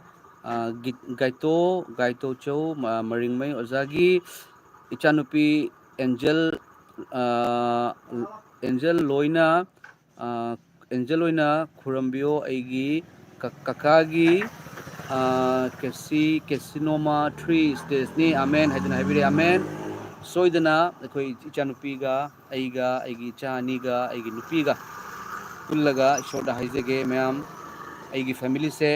aigi mathakta ishorna kanbiba anaba faurakpa kanbirakpa ꯂꯩꯈ꯭ꯔꯦ ꯑꯩꯒꯤ ꯃꯪꯗ ꯕꯪꯒ꯭ꯂꯥꯗꯦꯁꯇ ꯂꯩꯕ ꯃꯇꯝꯗ ꯑꯩ ꯕꯪꯒ꯭ꯂꯥꯗꯦꯁꯇꯁꯨ ꯊꯕꯛ ꯇꯧꯗꯨꯅ ꯂꯩꯔꯝꯃꯤ ONGCꯒꯤ ꯃꯅꯨꯡꯗ ꯑꯗꯨꯒ ꯃꯅꯤꯄꯨꯔꯒꯤ ꯖꯣꯁꯦꯞ ꯑꯗꯨꯒꯤꯗꯤ ꯑꯩꯈꯣꯏꯒꯤ ꯍꯥꯔꯚꯦꯁ ꯇꯤꯝ ꯍꯥꯏꯅ ꯀꯣꯃꯦꯗꯤꯌꯟ ꯖꯣꯁꯦꯞꯇꯣ ꯃꯣꯏ ꯂꯥꯛꯀꯅꯤ ꯍꯥꯏꯅ ꯑꯩꯈꯣꯏ ꯁꯤꯒ ꯂꯥꯛꯀꯅꯤ ꯑꯩꯈꯣꯏ ꯈꯨꯟꯗ ꯇꯧꯅꯤ ꯍꯥꯏꯅ ꯍꯥꯏꯕꯅꯤ ꯑꯗꯨꯕꯨ ꯇꯧꯔꯔꯣꯏ ꯍꯥꯏꯅ ꯍꯥꯏꯔꯛꯄ ꯃꯇꯝꯗ ꯑꯩꯅ ꯇꯥꯔꯦ ꯃꯈꯣꯏꯅ ꯇꯧꯔꯔꯣꯏ ꯍꯥꯏꯕꯗꯤ ꯖꯣꯁꯦꯞ ꯍꯣꯏ ꯑꯗꯩꯗꯤ ꯃꯈꯣꯏꯁꯤꯡ ꯂꯥꯛꯀꯗꯕꯁꯤꯡꯗꯣ ꯂꯥꯛꯑꯔꯣꯏ ꯍꯥꯏꯅ ꯇꯥꯕ ꯃꯇꯝꯗ ꯑꯩꯅ ꯇꯥꯕ ꯃꯇꯝꯗ ꯃꯌꯥꯝ ꯑꯩꯅ ꯅꯨꯡꯊꯤꯟ ꯃꯇꯝꯗꯅꯤ ꯄꯨꯡ ꯑꯃ ꯑꯩꯈꯣꯏꯒꯤ ꯊꯕꯛꯇꯣ ꯅꯣꯡꯃꯥꯏꯖꯤꯡ ꯅꯨꯃꯤꯠꯇꯁꯨ ꯄꯨꯡ ꯑꯃ ꯐꯥꯎ ꯇꯧꯏ ꯑꯗꯨꯅ ꯂꯟꯁ ꯕ꯭ꯔꯦꯛ ꯃꯔꯛꯁꯤꯗ ꯑꯩ ꯄꯨꯡ ꯑꯃꯒꯤ ꯃꯇꯨꯡꯗ ꯔꯨꯝꯗ ꯍꯜꯂꯒ ꯑꯩ ꯋꯥꯈꯜ ꯌꯥꯝ ꯅꯨꯡꯉꯥꯏꯇ꯭ꯔꯦ ꯍꯥꯏꯗꯤ ꯑꯣꯖꯥ ꯀꯩꯅꯣ ꯍꯣꯏ ꯖꯣꯁꯦꯞ ꯍꯣꯏ ꯃꯈꯣꯏ ꯃꯌꯥꯝ ꯍꯥꯔꯚꯦꯁ ꯇꯤꯝꯗꯣ ꯑꯩꯈꯣꯏ ꯈꯨꯟꯗ ꯇꯧꯔꯔꯣꯏ ꯍꯥꯏꯅ ꯇꯥꯕ ꯃꯇꯝꯗ ꯑꯩꯁꯦ ꯋꯥꯈꯜ ꯅꯨꯡꯉꯥꯏꯇꯅ ꯅꯨꯡꯊꯤꯟꯗ ꯂꯟꯁ ꯆꯥꯔꯒ ꯇꯨꯝꯊꯈꯤꯕꯅꯤ ꯇꯨꯝꯊꯕ ꯃꯇꯝꯗ ꯉꯥꯛꯇꯪ ꯇꯨꯝꯕꯅꯦ ꯃꯌꯥꯝ ꯅꯨꯡꯊꯤꯟꯗ ꯑꯗꯨꯒ ꯖꯤꯁꯨ ꯈ꯭ꯔꯤꯁꯇꯅ ꯋꯥ ꯑꯃꯇ ꯉꯥꯡꯗꯦ ꯁꯨꯃꯥꯏꯅ ꯌꯦꯡꯉꯝꯃꯤꯁꯦ ꯃꯌꯥꯝꯁꯦ ꯁꯤꯅꯤ ꯑꯩꯉꯣꯟꯗ ꯌꯦꯡꯉꯝꯃꯤꯁꯦ ꯑꯩꯉꯣꯟꯗ ꯗꯥꯏꯔꯦꯛ ꯃꯤꯠꯁꯤꯅ ꯑꯁꯤꯒꯤ ꯎꯗꯦ ꯑꯁꯤꯒꯤ ꯃꯊꯕꯥꯛꯇꯒꯤ ꯃꯕꯨꯛ ꯀꯔꯤꯝ ꯎꯗꯦ ꯃꯉꯁꯝꯗꯒꯤꯅ ꯑꯁꯤ ꯃꯃꯥꯏꯊꯣꯡꯁꯤꯗꯅꯤ ꯎꯔꯤꯁꯦ ꯁꯨꯃꯥꯏꯅ ꯑꯩꯉꯣꯟꯗ ꯁꯨꯃꯥꯏꯅ ꯌꯦꯡ ꯂꯩꯔꯝꯃꯦꯕ ꯇꯥꯞ ꯄꯤꯀꯞ ꯊꯣꯛꯂꯒ ꯑꯩꯅ ꯐꯛꯂꯥꯡꯁꯤꯒ ꯌꯦꯡꯕꯅꯦꯕ ꯃꯌꯥꯝ ꯀꯣ ꯂꯩꯔꯝꯗꯦ ꯑꯗꯣ ꯌꯤꯁꯨ ꯈ꯭ꯔꯤꯁꯇꯅ ꯑꯩꯉꯣꯟꯗ ꯆꯠꯂꯨ ꯍꯥꯏꯕ ꯑꯣꯏꯔꯝꯃꯦ ꯑꯩꯅ ꯄꯨꯅꯤ ꯊꯥꯅꯤ ꯍꯥꯏꯕ ꯑꯣꯏꯔꯝꯃꯦ ꯑꯗꯨꯒꯤ ꯑꯩꯒꯤ ꯋꯥꯈꯜꯗ ꯑꯗꯨꯝ ꯐꯥꯎꯈ꯭ꯔꯦ ꯑꯩꯅ ꯆꯠꯂꯒꯗꯤ ꯑꯩꯈꯣꯏ ꯈꯨꯟꯗ ꯖꯣꯁꯦꯞ ꯍꯣꯏ ꯃꯣꯏ ꯍꯥꯔꯚꯦꯁ ꯇꯤꯝ ꯃꯅꯤꯄꯨꯔꯗꯒꯤ ꯂꯥꯛꯄꯗꯣ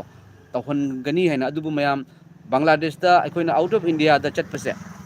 ꯑꯥꯎꯠ ꯑꯣꯐ ꯏꯟꯗꯤꯌꯥ ꯆꯠꯄꯁꯦ ꯑꯩꯈꯣꯏꯒꯤ ꯚꯤꯖꯥ ꯃꯊꯧ ꯇꯥꯏ ꯄꯥꯁꯄꯣꯔꯠ ꯃꯊꯧ ꯇꯥꯏ ꯕꯪꯒ꯭ꯂꯥꯗꯦꯁꯇꯁꯨ ꯑꯗꯣ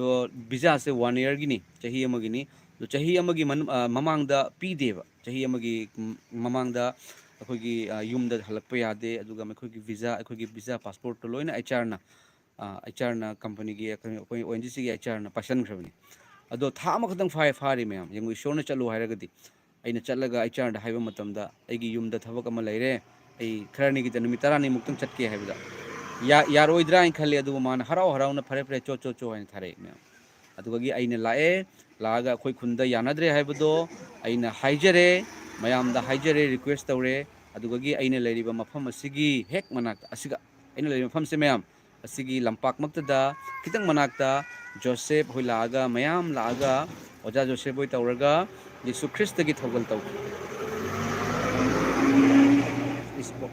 ꯑꯣꯖꯥ ꯖꯣꯁꯦꯞꯅ ꯀꯣꯃꯦꯗꯤꯁꯨ ꯇꯧꯔꯦ ꯐꯥꯒꯤꯁꯨ ꯇꯧꯔꯒ ꯏꯁꯣꯔꯒꯤ ꯑꯐꯕ ꯋꯥꯄꯥꯎ ꯍꯥꯏꯗꯣꯛꯈꯤ ꯃꯤ ꯃꯌꯥꯝ ꯑꯃ ꯇꯤꯜꯂꯦ ꯍꯜꯂꯦꯂꯨꯌꯥ ꯃꯁꯤ ꯏꯁꯣꯔꯒꯤ ꯊꯧꯔꯥꯡꯅꯤ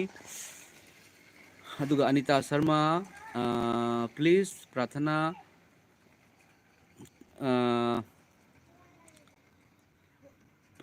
प्लीज़ प्रार्थना कीजिए जेवा वालिया कमजोरी साय में प्लीज़ हिंदी बोलिए है हिंदी हाइबिरो है मैम ईश्वर की थौगल से नोमोगी चाथोखनबीरे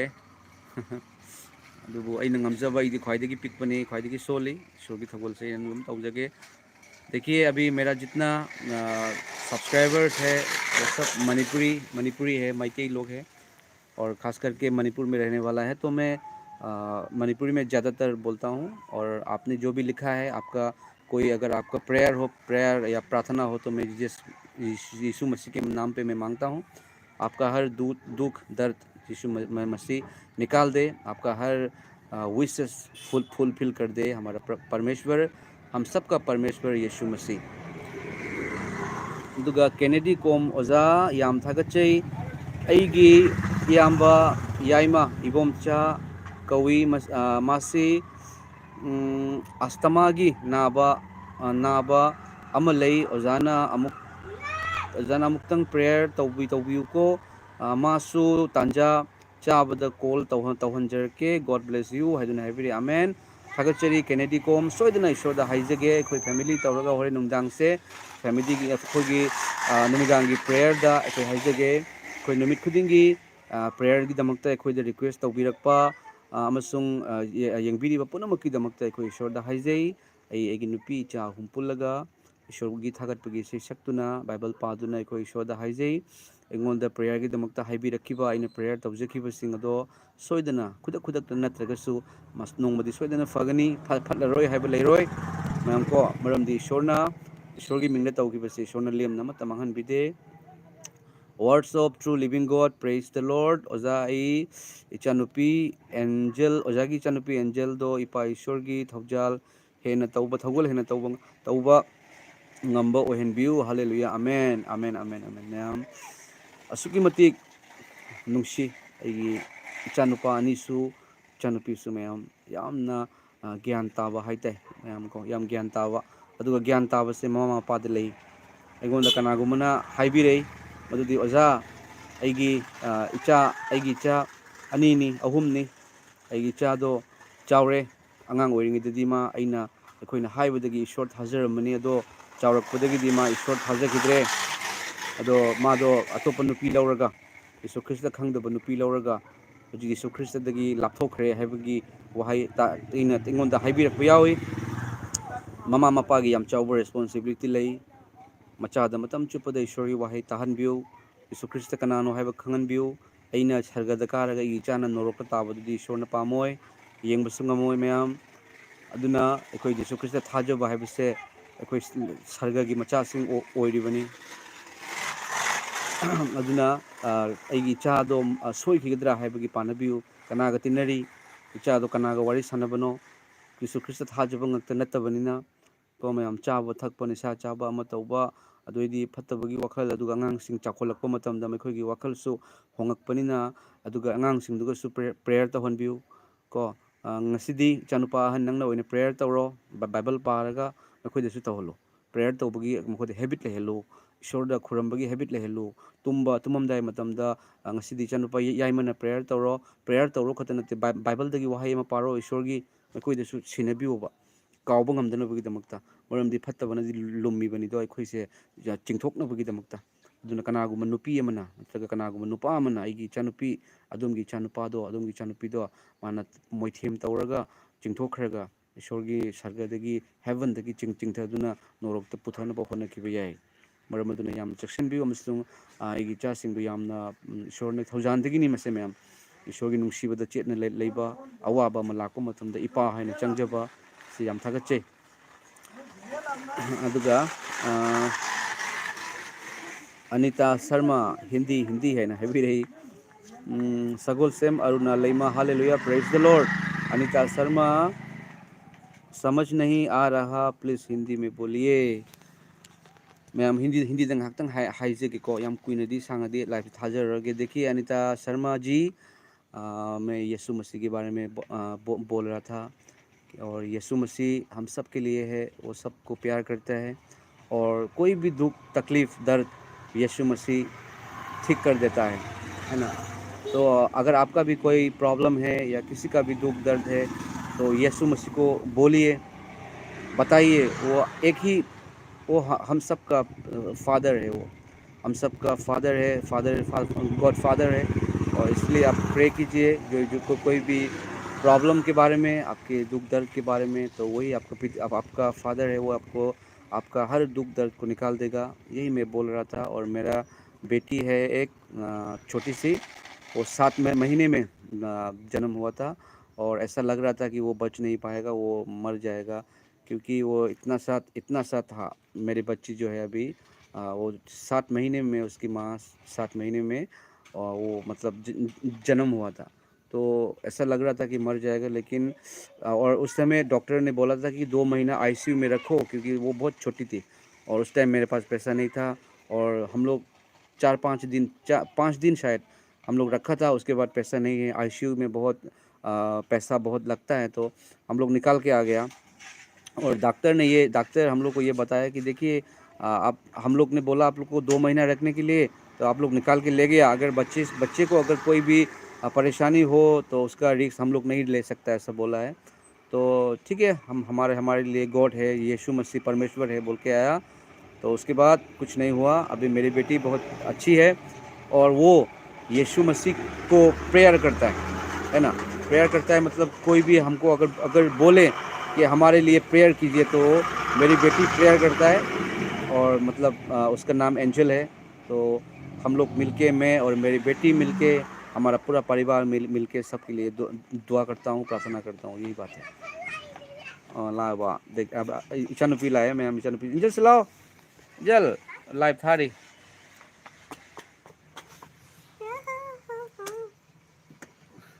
से इंजल सुवा के नम तौसी अखोइने मयाम अमा लेबको ꯑꯅꯥꯕꯒꯤ ꯄ꯭ꯔꯦꯌꯔ ꯇꯧꯕꯤꯌꯨ ꯏꯁꯣꯔꯗ ꯍꯥꯏꯖꯕꯤꯌꯨ ꯀꯤꯗꯅꯤꯒꯤ ꯑꯗꯩꯗꯤ ꯀꯩꯅꯣꯒꯤ ꯑꯅꯥꯕ ꯃꯌꯥꯝ ꯀꯣ ꯑꯗꯨꯒꯤ ꯑꯃꯨꯛꯇꯪ ꯅꯪ ꯑꯃꯨꯛꯇꯪ ꯍꯥꯏꯖꯧꯁꯦ ꯌꯦꯁꯨ ꯈ꯭ꯔꯤꯁꯇꯅ ꯐꯍꯟꯕꯤꯌꯣꯅ ꯈꯨꯠ ꯇꯤꯡꯊꯣꯛꯑꯒ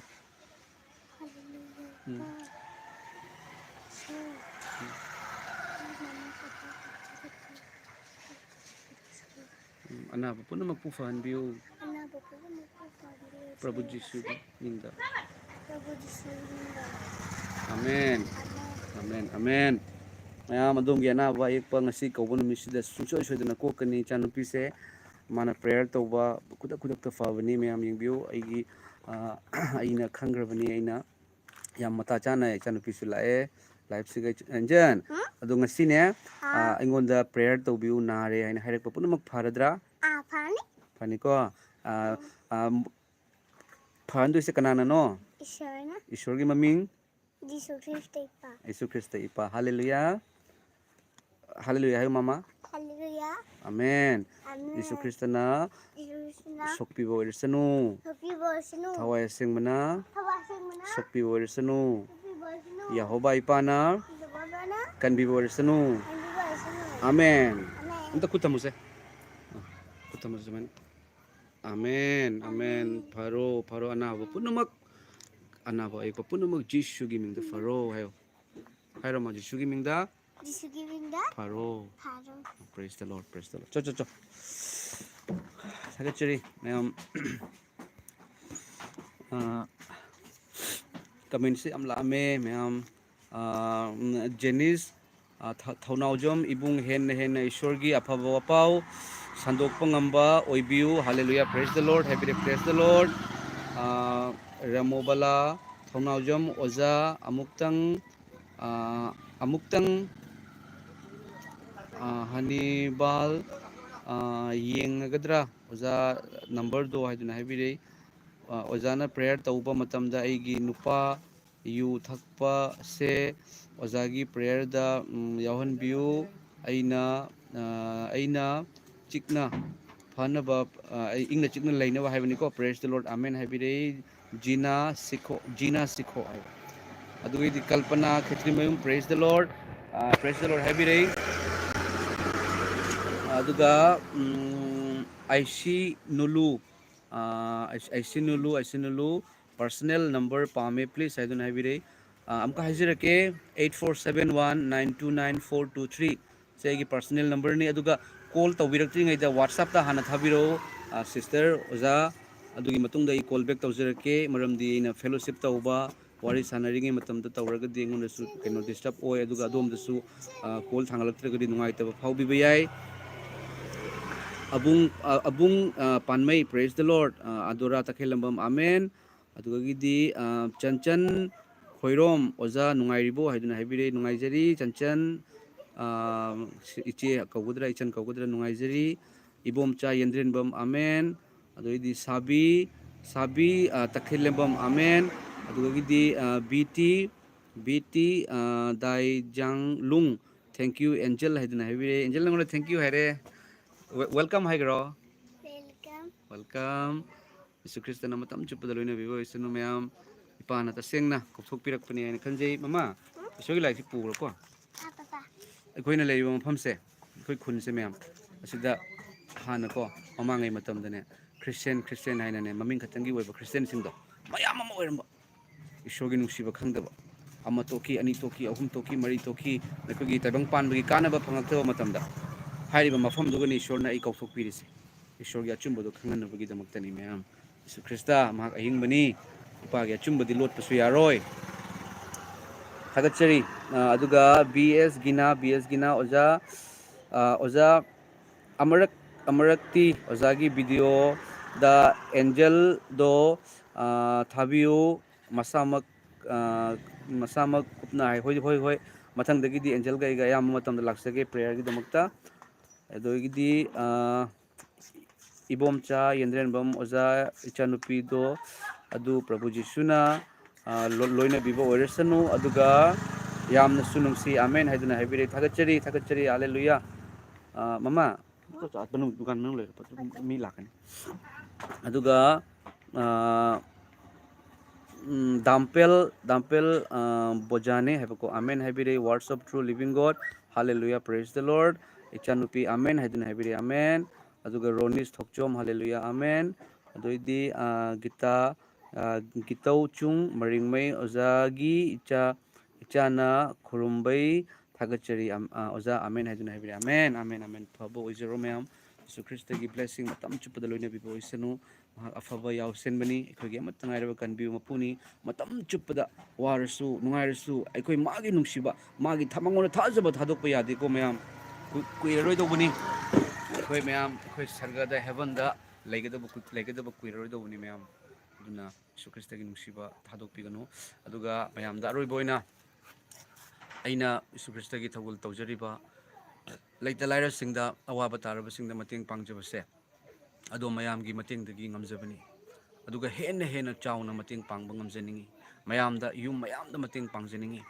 ꯏꯁꯣꯔꯒꯤ ꯅꯨꯡꯁꯤꯕ ꯈꯪꯗꯕꯁꯤꯡꯗꯁꯨ ꯏꯁꯣꯔꯒꯤ ꯅꯨꯡꯁꯤꯕꯗꯣ ꯋꯥꯄꯥꯎꯒ ꯂꯣꯏꯅꯅ ꯊꯥꯖꯕꯒ ꯂꯣꯏꯅꯅ ꯑꯗꯨꯒ ꯊꯕꯛꯀ ꯂꯣꯏꯅꯅ ꯃꯁꯤꯗ ꯌꯦꯡꯕꯤꯔꯤꯕ ꯅꯨꯡꯁꯤꯖꯔꯕ ꯏꯆꯤꯜ ꯏꯅꯥꯎ ꯏꯆꯦ ꯏꯆꯜꯁꯤꯡꯅ ꯑꯩꯅ ꯇꯧꯖꯔꯤꯕ ꯊꯧꯒꯜ ꯑꯁꯦ ꯑꯩ ꯈꯛꯇꯒꯤ ꯅꯠꯇꯦ ꯑꯩꯈꯣꯏ ꯃꯌꯥꯝꯒꯤꯅꯤ ꯑꯗꯨꯝ ꯌꯦꯡꯕꯤꯔꯤꯕ ꯑꯗꯨꯝ ꯄꯨꯝꯅꯃꯛꯀꯤꯅꯤ ꯑꯩꯅ ꯃꯃꯤꯡ ꯍꯥꯏꯖꯗ꯭ꯔꯒꯁꯨ ꯏꯁꯣꯔꯅ ꯈꯪꯉꯤ ꯃꯔꯝ ꯑꯗꯨꯅ ꯍꯦꯟꯅ ꯆꯥꯎꯅ ꯇꯧꯕ ꯉꯝꯍꯟꯅꯕꯒꯤꯗꯃꯛꯇ ꯑꯗꯨꯝ ꯃꯌꯥꯝꯅ ꯃꯇꯦꯡ ꯄꯥꯡꯕꯤꯌꯨ ꯄ꯭ꯔꯦꯌꯔꯒꯤ ꯑꯣꯏꯅ ꯑꯗꯨꯒ ꯃꯇꯦꯡ ꯄꯥꯡꯖꯒꯦ ꯍꯥꯏꯔꯛꯄ ꯃꯇꯝꯗ ꯑꯗꯣꯝꯅ ꯄꯩꯁꯥꯒꯤ ꯑꯣꯏꯅꯁꯨꯀꯣ ꯑꯉꯝꯕ ꯈꯔꯗ ꯑꯉꯝꯕꯁꯤꯡ ꯍꯥꯞꯄꯤꯔꯒ ꯍꯦꯟꯅ ꯆꯥꯎꯅ ꯃꯇꯦꯡ ꯄꯥꯡꯕ ꯉꯝꯖꯒꯦ ꯃꯔꯝꯗꯤ ꯏꯊꯟꯇꯅ ꯉꯝꯗꯦ ꯑꯩꯒꯤ ꯐꯥꯁ ꯐꯨꯗ ꯗꯨꯀꯥꯟ ꯃꯆꯥ ꯑꯃ ꯂꯩ ꯌꯦꯡꯕꯤꯌꯨ ꯃꯌꯥꯝꯁꯦ ꯑꯩꯒꯤ ꯌꯨꯝ ꯃꯃꯥꯡꯗ ꯐꯝꯕ ꯗꯨꯀꯥꯟꯅꯤ ꯌꯥꯝ ꯂꯤꯛꯅ ꯁꯦꯜꯁꯨ ꯑꯣꯏ ꯂꯨꯄꯥ 100 ꯁꯦꯜ ꯑꯣꯏꯕ 500 ꯁꯦꯜ ꯑꯣꯏꯕ ꯑꯗꯨ ꯈꯛꯇꯅꯤ ꯃꯌꯥꯝ ꯌꯥꯝꯅ ꯑꯣꯏꯗꯦ ꯑꯗꯨꯒꯤ ꯑꯩꯅ ꯀꯥꯏꯊꯣꯛꯑꯒ ꯃꯇꯦꯡ ꯄꯥꯡꯉꯛꯄꯁꯦ ꯑꯩꯉꯣꯟꯗ ꯃꯇꯥꯡꯗ ꯌꯥꯝꯅ ꯑꯋꯥꯕ ꯃꯥꯌꯣꯛꯅꯕ ꯂꯩ ꯑꯗꯨꯒ ꯑꯩꯅ ꯈꯟꯕꯗꯨꯁꯨ ꯑꯃꯨꯛ ꯉꯝꯃꯛꯇꯕꯁꯨ ꯐꯥꯎꯔꯛꯏ ꯃꯗꯨꯅ ꯃꯌꯥꯝꯒꯤ ꯁꯄꯣꯔꯠ ꯃꯌꯥꯝꯒꯤ ꯀꯩꯅꯣ ꯍꯦꯟꯅ ꯇꯧꯔꯒ ꯑꯗꯨꯅ ꯍꯦꯟꯅ ꯉꯝꯕꯗꯣ ꯑꯣꯏꯃꯤꯟꯅꯁꯤ ꯍꯥꯏꯕꯁꯦ ꯃꯌꯥꯝꯗ ꯐꯣꯡꯗꯣꯛꯆꯒꯦ ꯑꯗꯨꯒ ꯊꯥꯒꯠꯆꯔꯤ ꯃꯃꯥꯡꯗ ꯃꯇꯦꯡ ꯄꯥꯡꯕꯤꯔꯛꯇꯨꯅ ꯑꯩꯈꯣꯏꯒꯤ ꯑꯆꯧꯕ ꯊꯧꯒꯜꯁꯤꯡ ꯃꯇꯦꯡ ꯄꯥꯡꯕ ꯍꯦꯟꯅ ꯉꯝꯍꯟꯕꯤꯕꯒꯤꯗꯃꯛꯇ ꯊꯥꯒꯠꯆꯔꯤ ꯃꯗꯨꯗꯤ ꯃꯌꯥꯝ ꯉꯁꯤꯒꯤ ꯑꯣꯏꯅꯗꯤ ꯃꯇꯥꯡ ꯑꯁꯤꯗ ꯂꯣꯏꯁꯤꯟꯖꯔꯒꯦ ꯑꯩꯒꯤ ꯂꯥꯏꯐꯁꯦ ꯃꯊꯪꯗ ꯀꯩꯅꯣ ꯑꯃꯒ ꯂꯣꯏꯅꯅ ꯂꯥꯛꯆꯒꯦ ꯀꯃꯦꯟꯁꯦ ꯑꯔꯣꯏꯕꯗ ꯔꯥꯖꯀꯨꯃꯥꯔ ꯁ꯭ꯔꯤꯅꯤꯕꯥꯁ ꯏꯆꯥ ꯑꯦꯟꯖꯦꯜ ꯒꯣꯗ ꯕ꯭ꯂꯦꯁ ꯌꯨ ꯍꯥꯏꯗꯨꯅ ꯍꯥꯏꯕꯤꯔꯛꯏ ꯊꯥꯒꯠꯆꯔꯤ ꯑꯗꯨꯗꯩꯗꯤ ꯋꯥꯔꯗꯁ ꯑꯣꯐ ꯇ꯭ꯔꯨ ꯂꯤꯕꯤꯡ ꯒꯣꯗ ꯃꯦ ꯂꯤꯕꯤꯡ God B always with angel ꯑꯦꯟड ꯍꯔ ꯐꯦꯃꯤꯂꯤ ꯑꯃꯦꯟ ꯍꯥꯏꯗꯨꯅ ꯍꯥꯏꯕꯤꯔꯛꯏ ꯑꯃꯦꯟ ꯑꯗꯨꯒ ꯅꯦꯅꯥ ꯃꯌꯥꯡꯂꯦꯝꯕꯝ ꯃꯦ God bless your future amen ꯍꯥꯏꯗꯨꯅ ꯍꯥꯏꯕꯤꯔꯛꯏ ꯑꯃꯦꯟ ꯄ꯭ꯔꯦꯁ ꯗ ꯂꯣꯔꯗ ꯊꯥꯒꯠꯆꯔꯤ ꯃꯌꯥꯝ ꯌꯦꯡꯕꯤꯔꯤꯕ ꯇꯥꯕꯤꯔꯤꯕ ꯏꯆꯤꯜ ꯏꯅꯥꯎꯁꯤꯡ ꯏꯆꯦ ꯏꯆꯜ ꯃꯌꯥꯝ ꯄꯨꯝꯅꯃꯛꯄꯨ ꯑꯃꯨꯛꯀꯁꯨ ꯍꯟꯅ ꯌꯤꯁꯨ ꯈ꯭ꯔꯤꯁꯇꯒꯤ ꯃꯤꯡꯗ ꯍꯦꯟꯅ ꯕ꯭ꯂꯦꯁꯤꯡ ꯂꯥꯛꯄ ꯑꯣꯏꯔꯁꯅꯨ ꯑꯗꯨꯒ ꯏꯪꯊꯕ ꯃꯔꯥꯡ ꯀꯥꯏꯕ ꯅꯥꯗ ꯌꯦꯛꯇꯕ ꯑꯅꯥ ꯑꯌꯦꯛ ꯀꯣꯛꯆꯕ ꯑꯣꯏꯔꯁꯅꯨ ꯄ꯭ꯔꯚꯨ ꯖꯤꯁꯨꯒꯤ ꯃꯤꯡꯗ ꯊꯥꯒꯠꯆꯔꯤ ꯃꯌꯥꯝ ꯂꯥꯏꯐꯁꯦ ꯂꯣꯏꯁꯤꯟꯖꯔꯒꯦ ꯑꯗꯨꯒ ꯑꯔꯣꯏꯕꯁꯦ ꯖꯦꯅꯤꯁ ꯊꯣꯛꯆꯣꯝ ꯑꯃꯦꯟ ꯁꯒꯣꯜꯁꯦꯝ ꯑꯔꯨꯅꯥ ꯂꯩꯃ ꯑꯣꯖꯥ ꯑꯩꯈꯣꯏ ꯐꯦꯃꯤꯂꯤꯒꯤꯗꯃꯛꯇꯁꯨ ꯄ꯭ꯔꯦꯌꯔꯗ ꯌꯥꯎꯕꯤꯌꯨ ꯁꯣꯏꯗꯅ ꯍꯥꯏꯖꯒꯦ ꯍꯣꯔꯦꯟ ꯅꯨꯃꯤꯗꯥꯡꯗ ꯑꯗꯨꯗꯒꯤꯗꯤ ꯑꯀꯩ ꯏꯟꯄꯨꯏ ꯑꯀꯩ ꯑꯣꯖꯥ ꯊꯥꯒꯠꯆꯔꯤ ꯑꯃꯦꯟ ꯍꯥꯏꯗꯨꯅ ꯍꯥꯏꯕꯤꯔꯤ ꯑꯃꯦꯟ ꯄ꯭ꯔꯦꯁ ꯗ ꯂꯣꯔꯗ ꯃꯁꯤꯒꯤ ꯑꯣꯏꯅ ꯂꯣꯏꯁꯤꯟꯖꯔꯒꯦ ꯃꯌꯥꯝ ꯒꯣꯗ ꯕ꯭ꯂꯦꯁ ꯌꯨ ꯑꯣꯜ ꯃꯇꯨꯡꯗ ꯑꯃꯨꯛ ꯂꯥꯛꯆꯒꯦ ꯋꯥꯄꯥꯎ ꯑꯃꯒ ꯂꯣꯏꯅꯅ ꯄ꯭ꯔꯦꯌꯔꯗ ꯅꯤꯡꯁꯤꯡꯃꯤꯟꯅꯁꯤ ꯑꯗꯨꯒ ꯑꯋꯥ ꯑꯅꯥ ꯇꯥꯔꯕꯁꯤꯡꯗ ꯃꯇꯦꯡ ꯍꯦꯟꯅ ꯄꯥꯡꯕ ꯉꯝꯕ ꯑꯣꯏꯃꯤꯟꯅꯁꯤ ꯖꯤꯁꯨꯒꯤ ꯃꯤꯡ ꯑꯃꯦꯟ